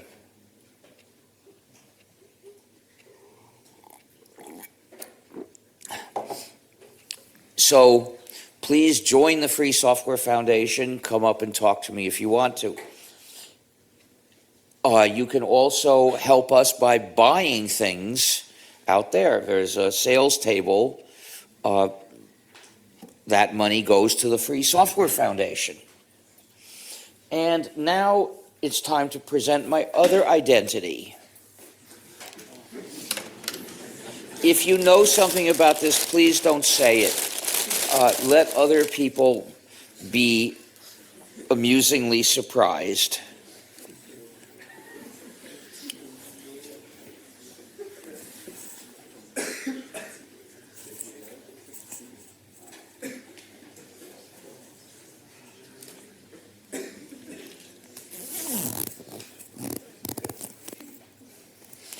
This silly microphone insists that you put it on from behind your head, and they never thought about what it does to people with long hair or people who are wearing glasses. Places should not have only that stuck in your hair kind of microphone. So I found a hack to make it function. This is what it means to be a hacker, you see. Security is just one of many domains where it is possible to exercise playful cleverness. And that's what hacking means. So, my other identity.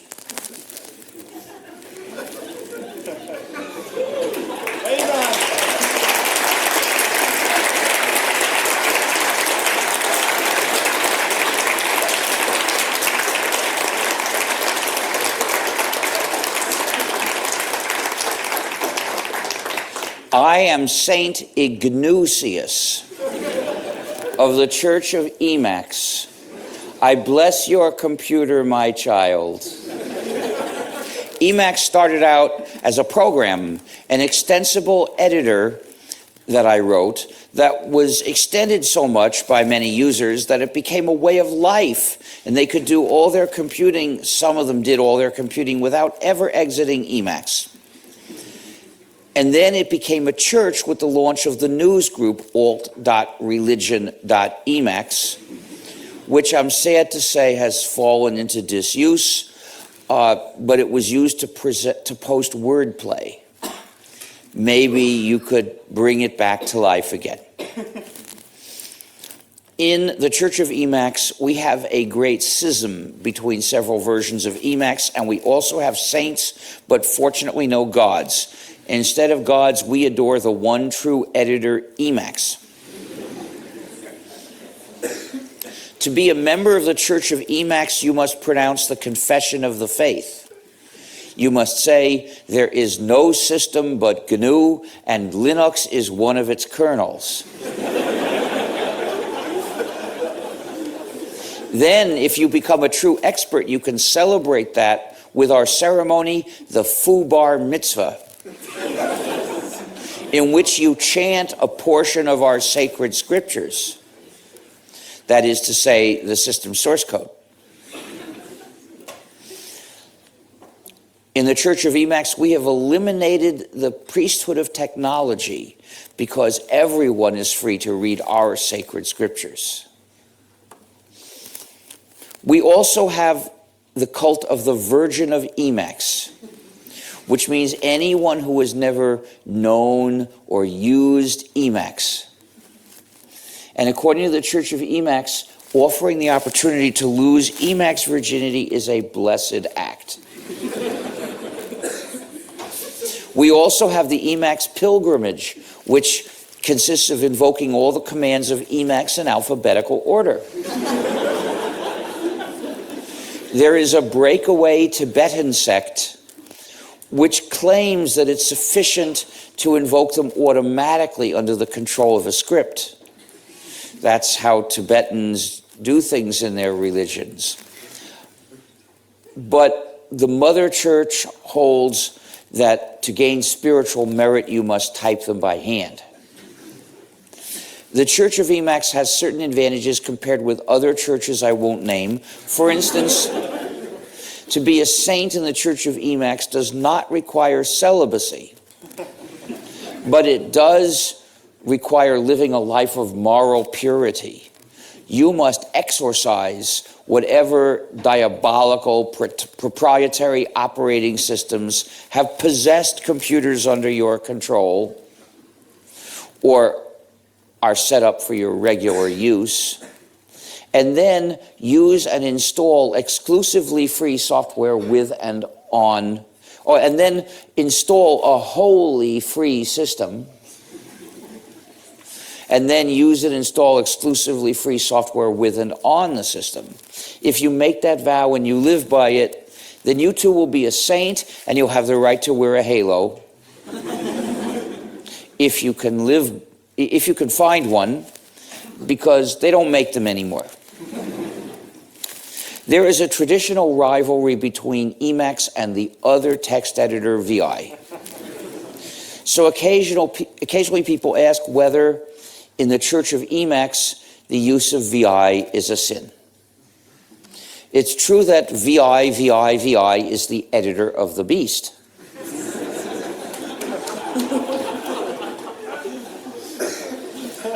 But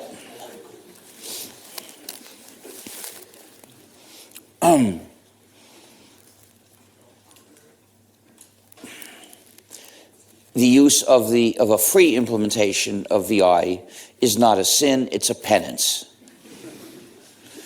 5 years ago, I went to China, and some VI users proposed to attack me.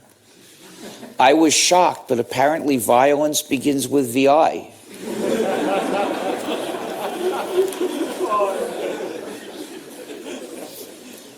People occasionally ask me whether my Halo is really an old computer disk. This is no computer disk, this is my Halo. But it was a computer disk in a previous existence. Thank you.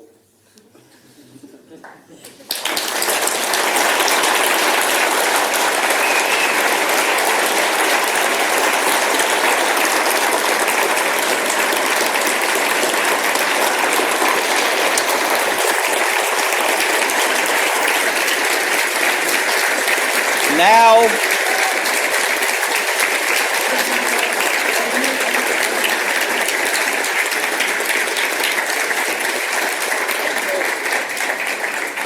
I should mention to you that outside there is also a table with stickers which are gratis. You can take stickers, and you can keep taking stickers until they're all taken, and put them in places where people will see them, where they will last for a while, and that will support our cause. And if you can make use of 5 stickers, take 5 stickers. I hope they will all get put to good use. Oh, and by the way, I don't want German speakers to feel neglected. I can also have one joke I have made up in German, even though I don't speak German. Was lebt im Thunersee? Der Thunfisch.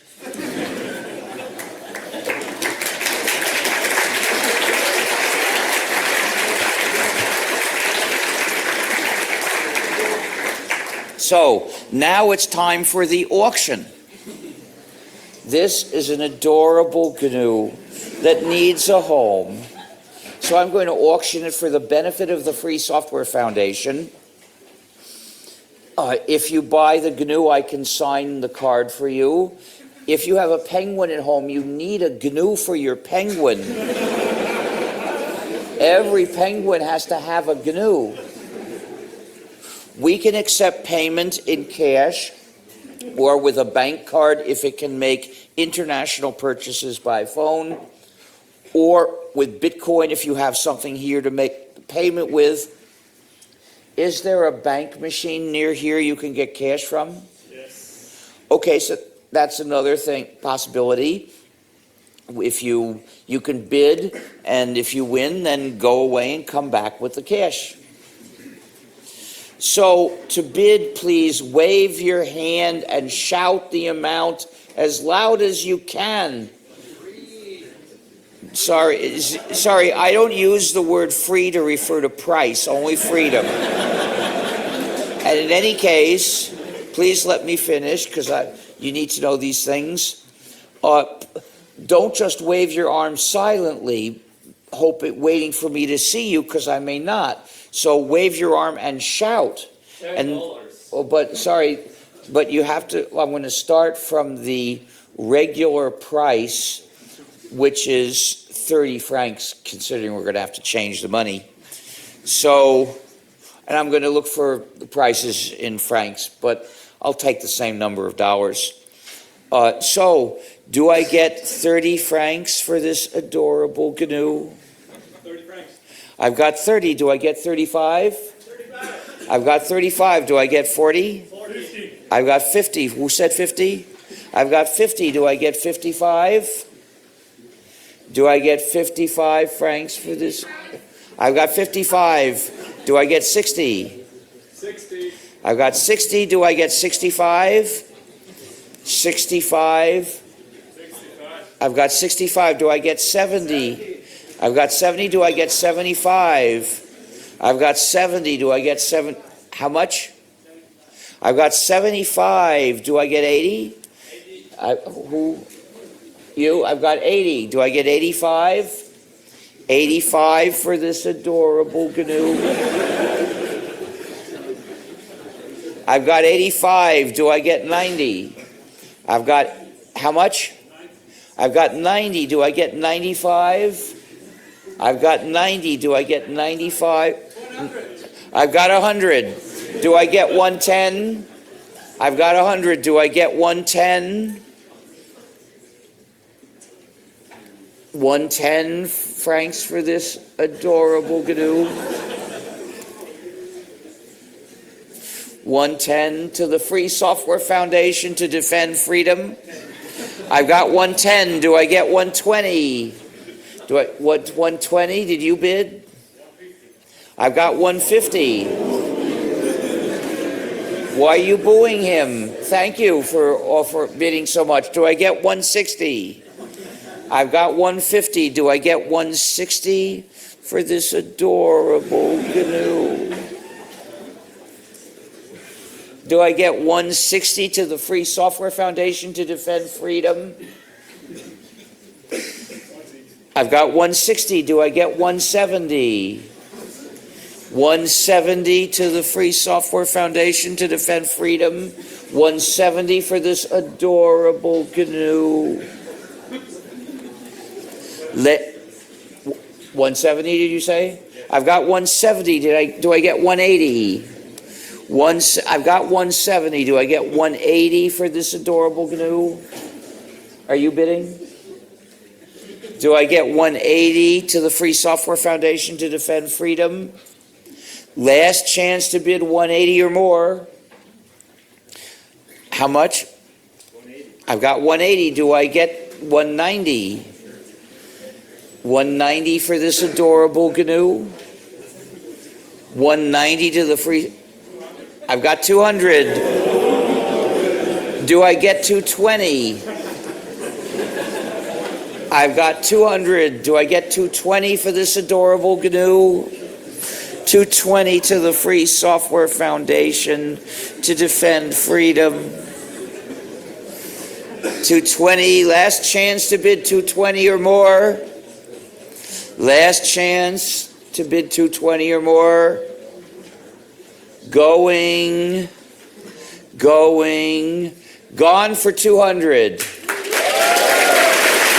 Please come down.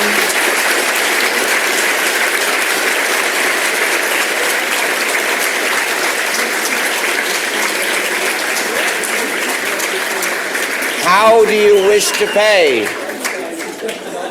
How do you wish to pay? Oh, good. So, Here it is, and I'll sign it after the questions, because now it's time for questions.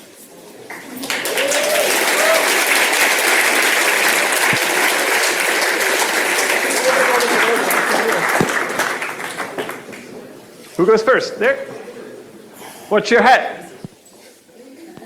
He can't see his Hello? head Why? without a mirror. Oh yeah, that's true. So I'm really feeling sorry for your naming dilemma. So I think you deserve the credit for the GNU operating system. But I mean, we both and probably some other people here in this room know that there are organizations that are called after the kernel, and they actually are dealing with results from the operating system. So Yes. this is the Linux Foundation. That's right.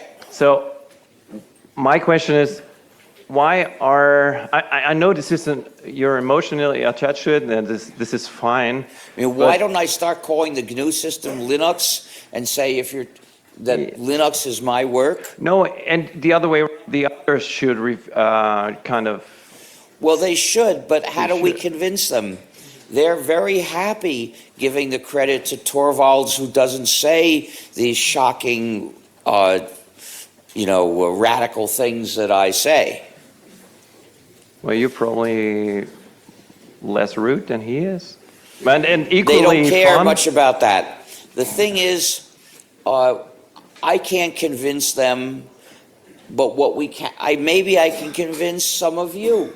So please give us some help. Give us an equal mention. And if more people start giving us equal mention, more people will be informed about where the system comes from, and things will get better. And maybe then you'll be able to convince some of those organizations. In the meantime, if you're ever talking about some of those GNU/Linux distros that call themselves something or other Linux, you can correct their misnaming by calling them something or other GNU/Linux.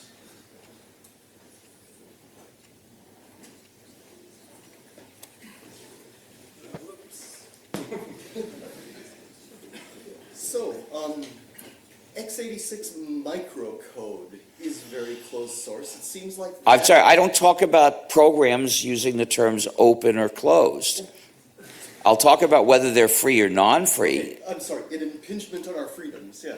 I mean, that's what I meant. So x86 microcode. Have you seen any developments in, should we say, free hardware? Well, in recent it's years? not actually hardware that can be free. It's the hardware designs that can be free. The four freedoms make sense for works, because if you have a work, you can have copies of it, and people can change their copies. It's possible to redistribute and change a design for a piece of hardware, but you can't generally do that to a computer. You know, if you had a chip fabricator, you could fabricate from a modified version of a certain design, but it wouldn't allow you to modify an actual chip. You'd have to fabricate a new one. It's the only thing that can be done. It's the nature of those objects. So the question is, do we have any, and for more about this, look at gnu.org/philosophy/freehardwaredesigns.html to see everything I have to say about it. But yeah, people are working on free hardware designs. I've heard about RISC-V, which is a processor design, and people are, I think, fabricating it to some extent. I'm personally a bit disappointed because it's designed to run very fast and dissipate a lot of power, which means it'll never be any good for a laptop. So it won't be useful for me, but it's progress anyway. You were first, I think. Thanks for the talk. So it's clear that Microsoft has demonstrated being malicious in the past. And I was wondering if you actually had an elaborated opinion on macOS and Apple. Well, Apple is very malicious. In what fact, ways? I read that last fall, Apple started selling Macintoshes that you couldn't install gnu+linux on. It just decided to eliminate that option. Well, how vicious. But we're starting to have computers that are actually designed to run free software. So, you know, we see tyranny increasing around us, but we also see freedom advancing.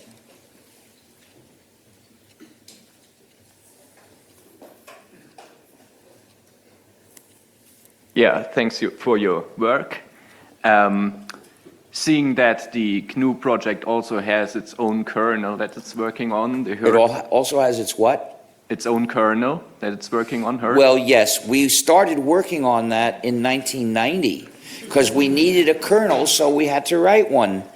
But I chose an advanced, elegant design that somehow didn't end up working. Now, maybe it's the fault of the design, or maybe it's the fault of specific details. I don't know. But we don't need to replace Linux with some other free kernel. There's no point putting a lot of effort into that. We should replace non-free programs. All right, thanks. So you mentioned China. There are, roughly speaking, 1 billion people in China. And as we all know, the situation regarding surveillance in China isn't the very best. But most of the people, at least most of the people on the internet who are Chinese, know about the situation. But it seems they don't care. They don't care about the surveillance. I can't make people care. No, maybe they don't care because if they cared, they just feel miserable. This is actually what I'd like to ask you about. Do you think we are fighting a losing battle? Is it just a matter of It doesn't, we don't missing know. It's a education? silly question. You don't know until the end.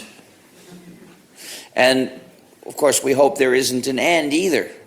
It's a silly question to ask because if we don't fight, we are defeated right away. Of course. I agree with it. And, you know, there can't be any good in that, so we have to fight. All right. And on a less serious note, there are some distributions which allow you the choice of having no non-free software, but under your distributions page, you don't list them as free. That's right. For example, because gnu+linux. we can't assume, if we recommended one of those distros, we have to expect that a lot of people would go to the distro and not think about this issue, and then they would install the non-free programs. Yes, if you are a determined free software activist and you want to get a system that's entirely free, you can install one of those distros and you know how to get it. And so for you to do that, that would be reasonable. I used to do that too. But we can't recommend that to the general public because most of the general public, they don't know enough to make sure that they get a free installation. Maybe that should be mentioned then in the page. That is, No, it's better if we don't. There's no reason we should mention that. all right. We'll talk about that if the issue comes up. But there's no reason to direct people towards those distros. That's just sending them towards a pitfall.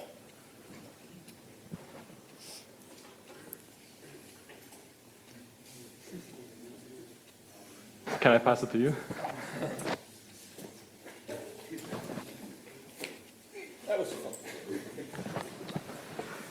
Hi, I have a question about, we live in an age where misinformation is very much a thing. We see in media and other places.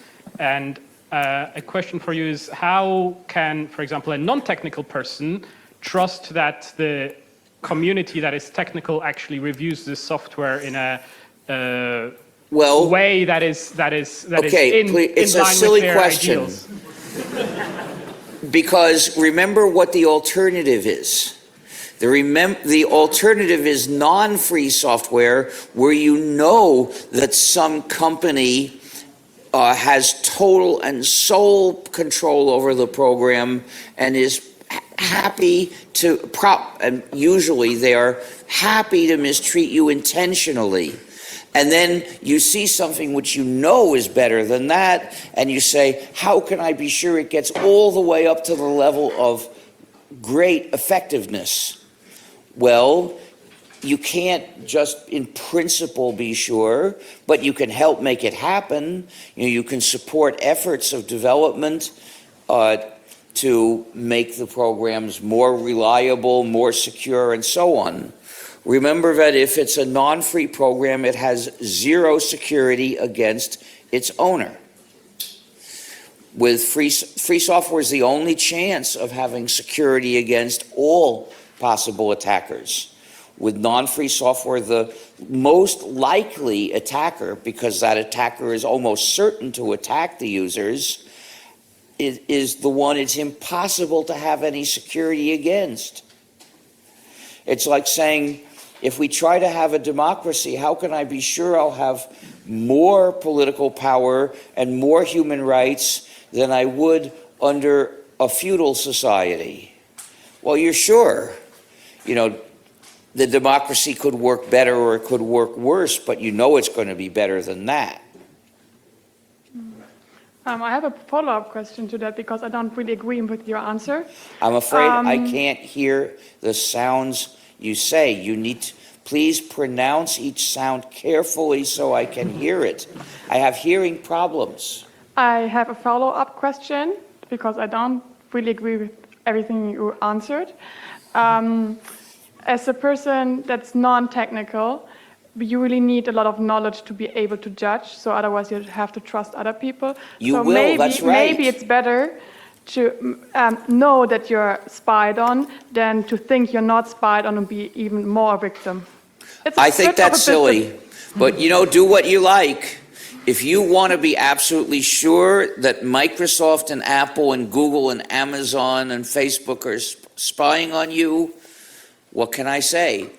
Although I refer to people with Facebook accounts as Zuckers.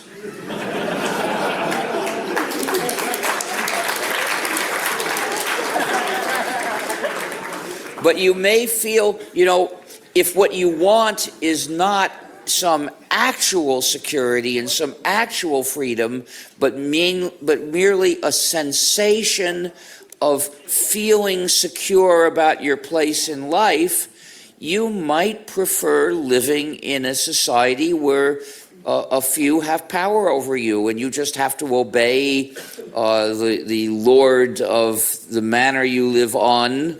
I'd say Switzerland is the wrong place for you because you go against the whole spirit with which the country was created.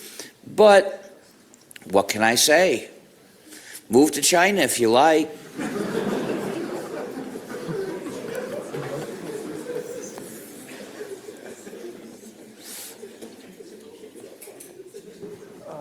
Sorry, I saw you first. Hi. Is it a good thing that Microsoft is now adding Linux kernel to its OS? I don't know if it's good or bad. If you want freedom, you must not have Windows in there. It may give some Windows users somewhat of an experience with having freedom in some of their software.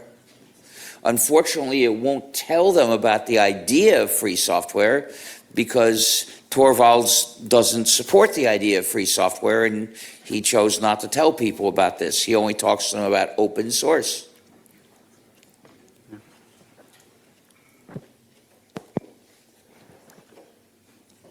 You're gone?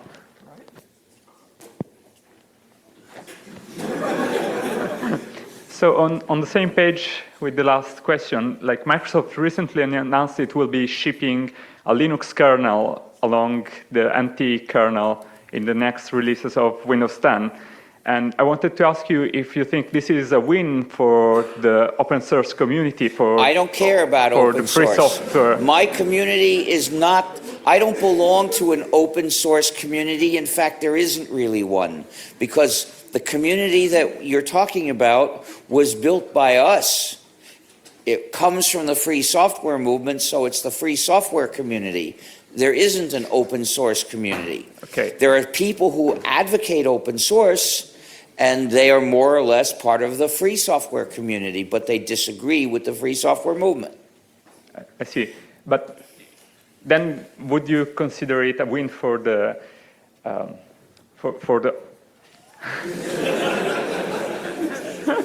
for the free software community, or rather maybe an instance of a future, I don't know, Microsoft/Linux? Well, I won't use that, right? Because it's not, there's non-free software in it. My goal is not to be using some free software. My goal is to escape from non-free software. So a half freedom respecting, half freedom trampling system is not for me a solution. It's just a different form of problem. It may do some good in some sense. I can't see the future. But it will not, it doesn't constitute victory. Thank you. Hi. You told us many things about software and security and surveillance. I have a question if you have any opinion on the EU content copyright directive that was accepted like 3 months ago. And It's tyranny, it's injustice. Yeah. Laws like that have no moral authority. But what it demonstrated was that the European Union, which is where this was accepted, not in Switzerland, is a tool in the hands of repressive companies. It will sell out people's freedom for the interests of companies. But you can see this all around in many areas. It lacks the power to do things that need doing, but that companies don't like. For instance, keep fish from being wiped out by overfishing. so basically the free software movement should not only focus on software, but on free, as in free in general. Well, there are many issues of human rights, and the free software movement deals with one of them, but the Free Software Foundation also defends human rights, but that's not the focus of our activity. We'll condemn surveillance, condemn censorship, and this is an example of censorship, the directive you're talking about, but we don't focus our work in those areas. One organization can't be responsible for all the important causes in life. Thank you.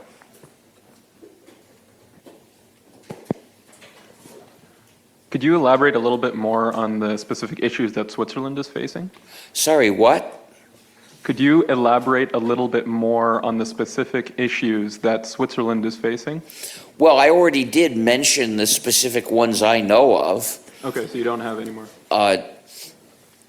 Well, I've heard that there's a proposal to use computers for voting in Switzerland, and basically never do that. You can't trust computers at all because people have to vote on paper. It's the only secure way. If people are voting through computers, there's always some entity that has the power to rig the election by fiddling with the software. And no matter what system you set up, that might change who has that power, but the point is there shouldn't be anyone with that power.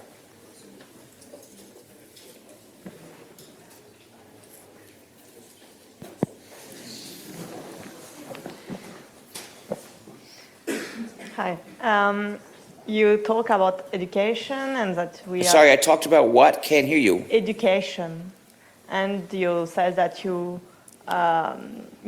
we must use free software in class, and I agree with you in my university, we develop a scientific calculator, but you know, you have the free software, you have the calculator. You have the what? I couldn't hear. We have developed What other languages do you speak? French. Donc, en français. Je le traduirai. Merci beaucoup. C'est un petit peu humiliant. Nous avons développé une calculatrice Oui. complètement libre, Bon. nommée Symbole libre. OK. libre. Donc, quoi? Et comment faire pour qu'elle soit utilisée en pratique? Ah, Parce il n'y a que- pas une solution générale pour ça. Oui. Vous pouvez l'inscrire dans notre catalogue de logiciels libres. Ce site s'appelle directory.fsf.org. C'est une chose. Vous pouvez solliciter que des gens But you know, I en paquet. understand English and I Okay. think I am able to Okay, talk I'm sorry, I English, couldn't so hear maybe- you.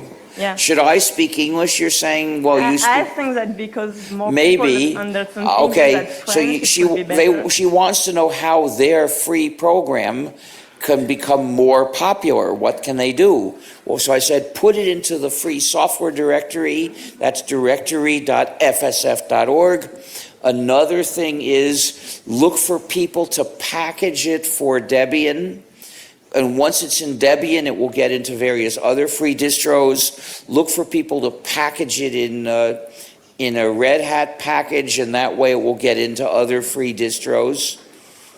But basically, the other thing is if it's useful for people in certain kind of scientific work, you can spread the word through, you know, whatever people in that field read. Well, we have already tried to do. Yeah. I have no solution. Yeah. I can't help you with that. I'm fighting to decrease the popularity of non-free software because it's oppressive. Yes, and students are forced to have calculator, and there is no. option. Well, you can go to places where they're forced to use non-free calculators and try to organize students to demand freedom from them. I guess. I'm serious. That's something very important to do. Thank you very much. Oh, let me say, does your program replace some widely used non-free program? Well, it's a calculator, so it replaces Texas Instruments or Calculus. Sorry, what? It's a calculator, you know, this. It replaces what? Some names? What? Texas Instruments or. Oh, I see. So it replaces these standalone calculator things. Yes. I don't know if people are still using those standalone calculator things at all. Well, You know, they came I mean, about in the 70s, For right? instance, in school, to have your bachelor degree in math, I you can't need. hear you. I can't hear the words you are saying, partly because other people are talking, partly because of your strong accent, and partly because of my hearing problems that are always there. In any case, I don't have a solution for that. Do some people use a non-free program on their non-free operating systems to do that same job? Well, obviously, because. I don't know what's not obvious to me. I'm not there. But if that's the case, Yes. if there is a widely used non-free program that that to run on a computer, not to run in a calculating device, but to run on a computer, that your program is a replacement for, we can list it as a replacement. We have a list of such replacements. So write to me. Thanks. So I have a question to your, as you call them, services as software surrogates. So they've become increasingly popular and some of their functionality might be useful or considered useful. Do you disapprove of the concept in general, or would you agree that, or would you say that if I run free software on my own server and distribute that to other people, that this is still some model that is favored, or do you think Okay, everybody let me answer. First of all, I condemn that model totally because you can't have control of your computing if you are entrusting it to someone else's server. And so if you want to make a program, if you have a free program and you want to make its use available for others to use it in freedom, well, there's one way they can use it in freedom, and that is to install copies of it. That's the way that respects people's freedom. You might say it's more convenient for them to give up their freedom by running the copy on your server. It might be more convenient, but they're sacrificing their freedom when they do. So basically, as a good habit for maintaining freedom in society, we need to teach people that that's not a good way to do things, even if it's easier. I agree on that, but in communication you sometimes rely on some middleman that transports information for you. Communication's different. Remember, the issue of SAS applies to activities that are your personal computing activities, activities that don't involve communication. But of course, you also communicate with people, but if a certain activity doesn't involve communication, then you can have full control over it by doing it with your copy of a free program. But that issue doesn't apply to communication. Communication is fundamentally different. You can't communicate with someone else by working in your own computer with no network. But there are these hybrids, like collaborative editing, for example, where you have both communication and sort of working at the same time. Well, let me say something about it. In many cases of collaborative editing, all the people involved are doing this for some project or organization. And in that case, the people are doing the work of the project or organization, so it's the project or organization's activity, and it should have full control of its activity, so it should set up a server, and the various people who want to contribute should put their contributions into that server. This is what happens if you edit Wikipedia. You're doing Wikipedia's computing, and it's good that Wikipedia has full control over that computing. You don't need to have control over it. It's not your computing, it's Wikipedia's computing. So this is the more complicated case of SAS for an organization. It's sort of like the second order issue of SAS. And there are issues remaining to be explored, I think, cases that I may have never thought about or never came up with an answer with. Great, thank you.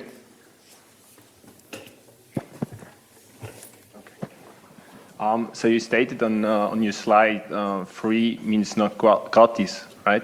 It means libre, frei. Yeah. But do you have some solutions to that problem? I mean, you're stating basically free software. My solution is, when speaking English, I also often add the word libre.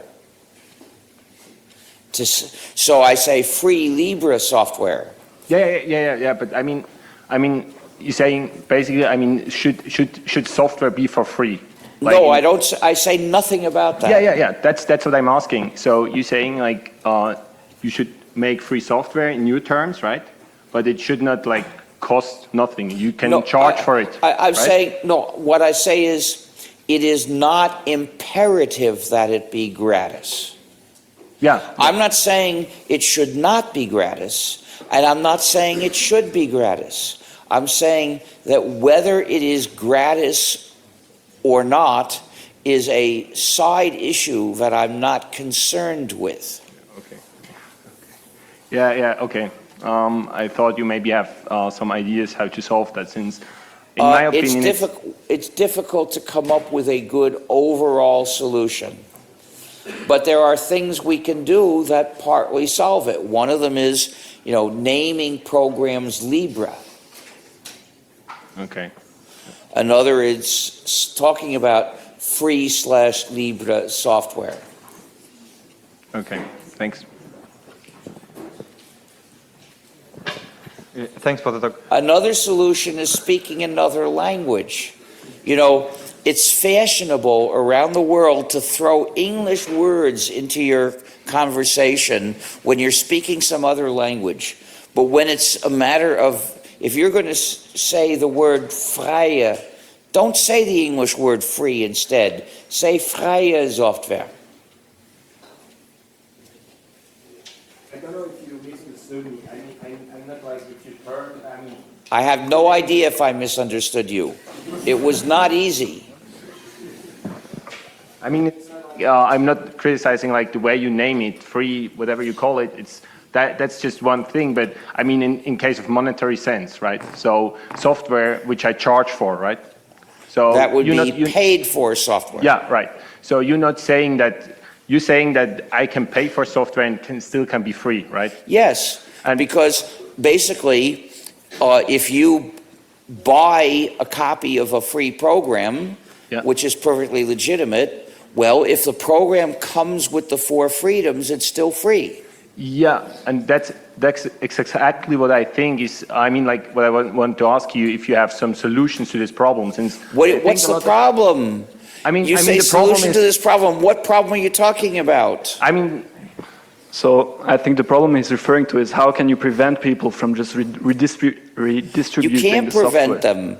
If it's free software, people are free to redistribute. And you can't make every user pay. You can sell a copy. That doesn't mean you can make everybody who runs the program buy a copy from you.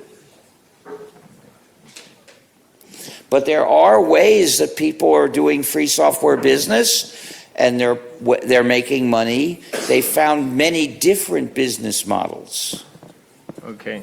Can you name some which is not? I can only name a few. One is there are occasions where you can sell copies, and people would rather buy them from you than just download them. Also, some sell exceptions. They say, here's a free program, you can have it under the GNU GPL, but if you want to link it into some other non-free code, you have to pay for an exception, because the GPL doesn't permit that. There are companies that make money adding features on command. A lot of companies develop solutions for particular clients, and along the way they improve some free programs. Cool, thanks.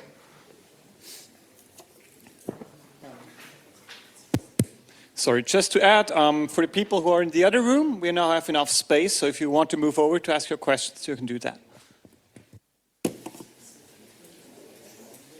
I have a question about transparency centers. Sorry, about the what? About transparency centers, and particular Sorry, about transparency what? Centers. What is a transparency center? I don't know that phrase. It doesn't have an obvious meaning. A company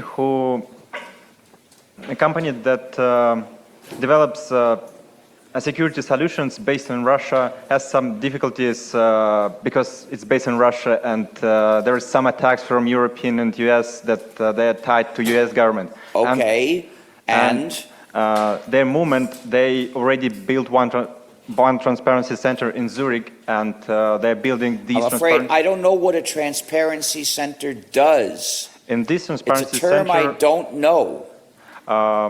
So basically, the core flagman products of the company are could be reviewed. The code, the source code of the company could be reviewed. And the second, sorry, are these programs free or not? It don't. What? It don't. They're not free? I can't hear you well. It doesn't. It isn't Oh, free. well then they're evil and forget them. But another question: how company that provides security solutions could be free, the software of the company? Well, it might sell security services. that help people maintain security on their systems, and it could make, of course, it would charge for that. So that could be how the company makes money, and it would release some free programs also. It could sell certified support, saying, we will, the program's there, you can run it, you can change it. If you want some sort of support for us for being secure by using it, that we'll do if you pay us. Okay, good, thanks. Is there a reason why you avoided the term commons? It's not the way I usually think about things. After all, not all free software is published. It's not required to be published. The condition is if you distribute a copy to someone, it comes with the 4 freedoms, but whether you do so is up to you. So it's not a commons in a simple, regular way. And for me, the freedom is more important morally than the commons.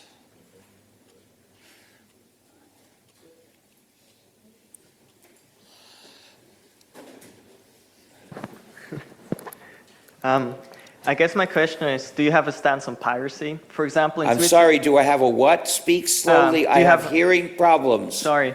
Do you have a stance on piracy? So, for example, I think we should wipe out piracy by putting personnel with arms on ships. And my understanding is that that's what was done a few years ago, and that's why the piracy problem was more or less solved, and we don't hear about it so much anymore. Okay, thank you.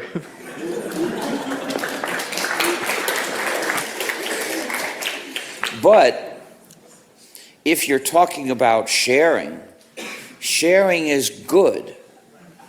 Stopping people from sharing is evil. So using the word piracy to refer to sharing copies is a propaganda smear that attempts to insult people who share by claiming that they're the equivalent of people that attack ships. So I don't agree with that. Therefore, I refuse to use their terminology. So latching onto what you said about collaborative work, how do you propose on solving the issue of ownership in cases of communication services, because they generally rely Well, I don't know what you mean by the issue of ownership. Well, you proposed for, if I understood it correctly, for collaborative work to basically have that run on whatever the organization or the group of people to If it's for an organization. Or for a group of people. What? Sorry, please, they're different. I think those are different cases. If people are working together on a particular project which has its own existence separately from the ad hoc cooperation of those people, well then that project should have a server where they collaborate on that project's work. But you can also have a few people who are working together today in an ad hoc way, and there is no organization, there is no project, it's just them. In that case, I don't know that there's a problem. Maybe there is no problem. Maybe whatever network facilities are enabling them to communicate are as good a solution as you could ask for. Although, in some sense, peer-to-peer communication is generally better than any server-based communication. And for some such tasks, there are peer-to-peer free programs, and that's good.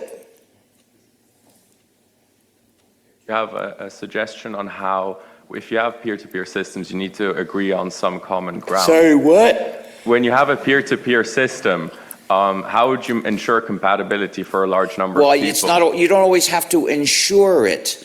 Basically, if you break your copy, it won't work, and you won't be able to talk to people, and you probably will decide to use a copy that didn't have that change.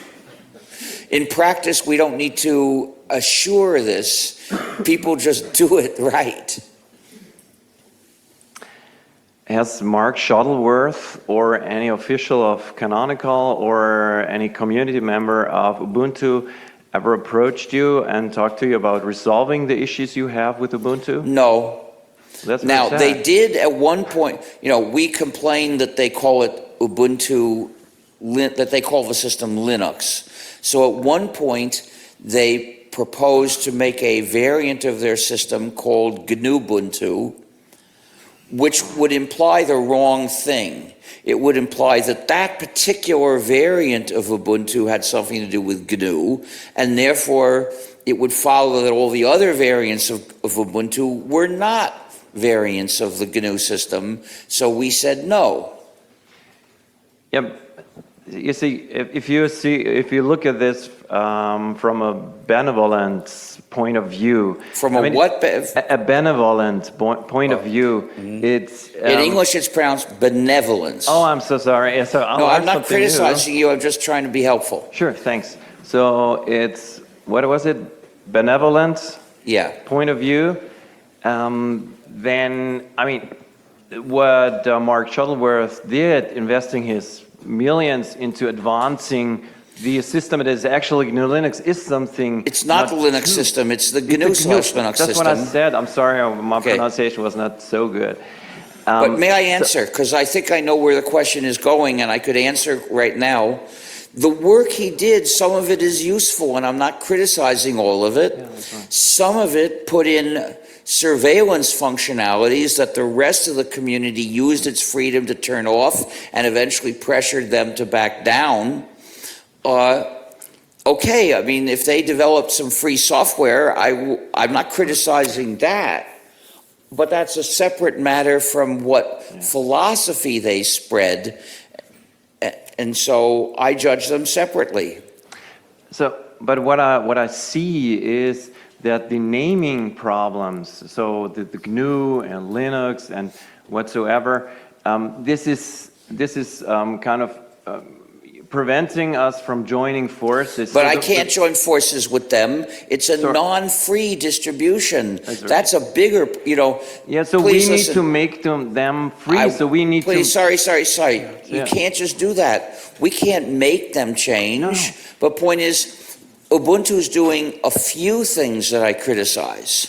It's attributing our work to someone else, which is treating us badly. It's installing non-free software without even saying so, which is doing an injustice to the users. Now, which of these is worse, right? It's the injustice. That's the important moral problem of Ubuntu. And if they started treating us fairly, there'd be one less thing I would criticize them about, but we couldn't join forces with that, with the non-free software in that. So our main criticism of Ubuntu is about how it treats the users. We don't raise insulting us, being unfair to us, to the level of doing wrong to the community. That's clearly that's a more important, deeper issue. And that's our main focus with regard to Ubuntu. You notice I didn't even mention in my talk the fact that Ubuntu calls the system Linux, because that's just bad to us. It's not bad to everybody. So is IBM/Red Hat any better? Why would I say that? There's no reason to. That's a different, I don't know why you think those are two analogous situations. They're not. Red Hat is a company and IBM is a company. So, but it's also a distribution, isn't it? So, and is, are they not, I mean, it's a serious question. Are they not distributing non-free software? Yes, they are, and I criticize Red Hat for that. And secondarily, when Red Hat calls a distribution Red Hat Enhanced Linux, I say, no, it's really Red Hat Enhanced GNU/Linux, and you ought to call it that even if you're not making it free software. So there are different kinds of issues that should be raised in different kinds of ways. We shouldn't treat issues as similar and react to them similarly unless they're similar in their nature. And even then, two different issues that have the same structure might call for different responses, because the magnitude of various aspects may be different even if they have the same aspects. And that can change everything totally. I think it's time to stop the questions. It's getting late. It's time to get ready to go. Sorry. I can sign the GNU.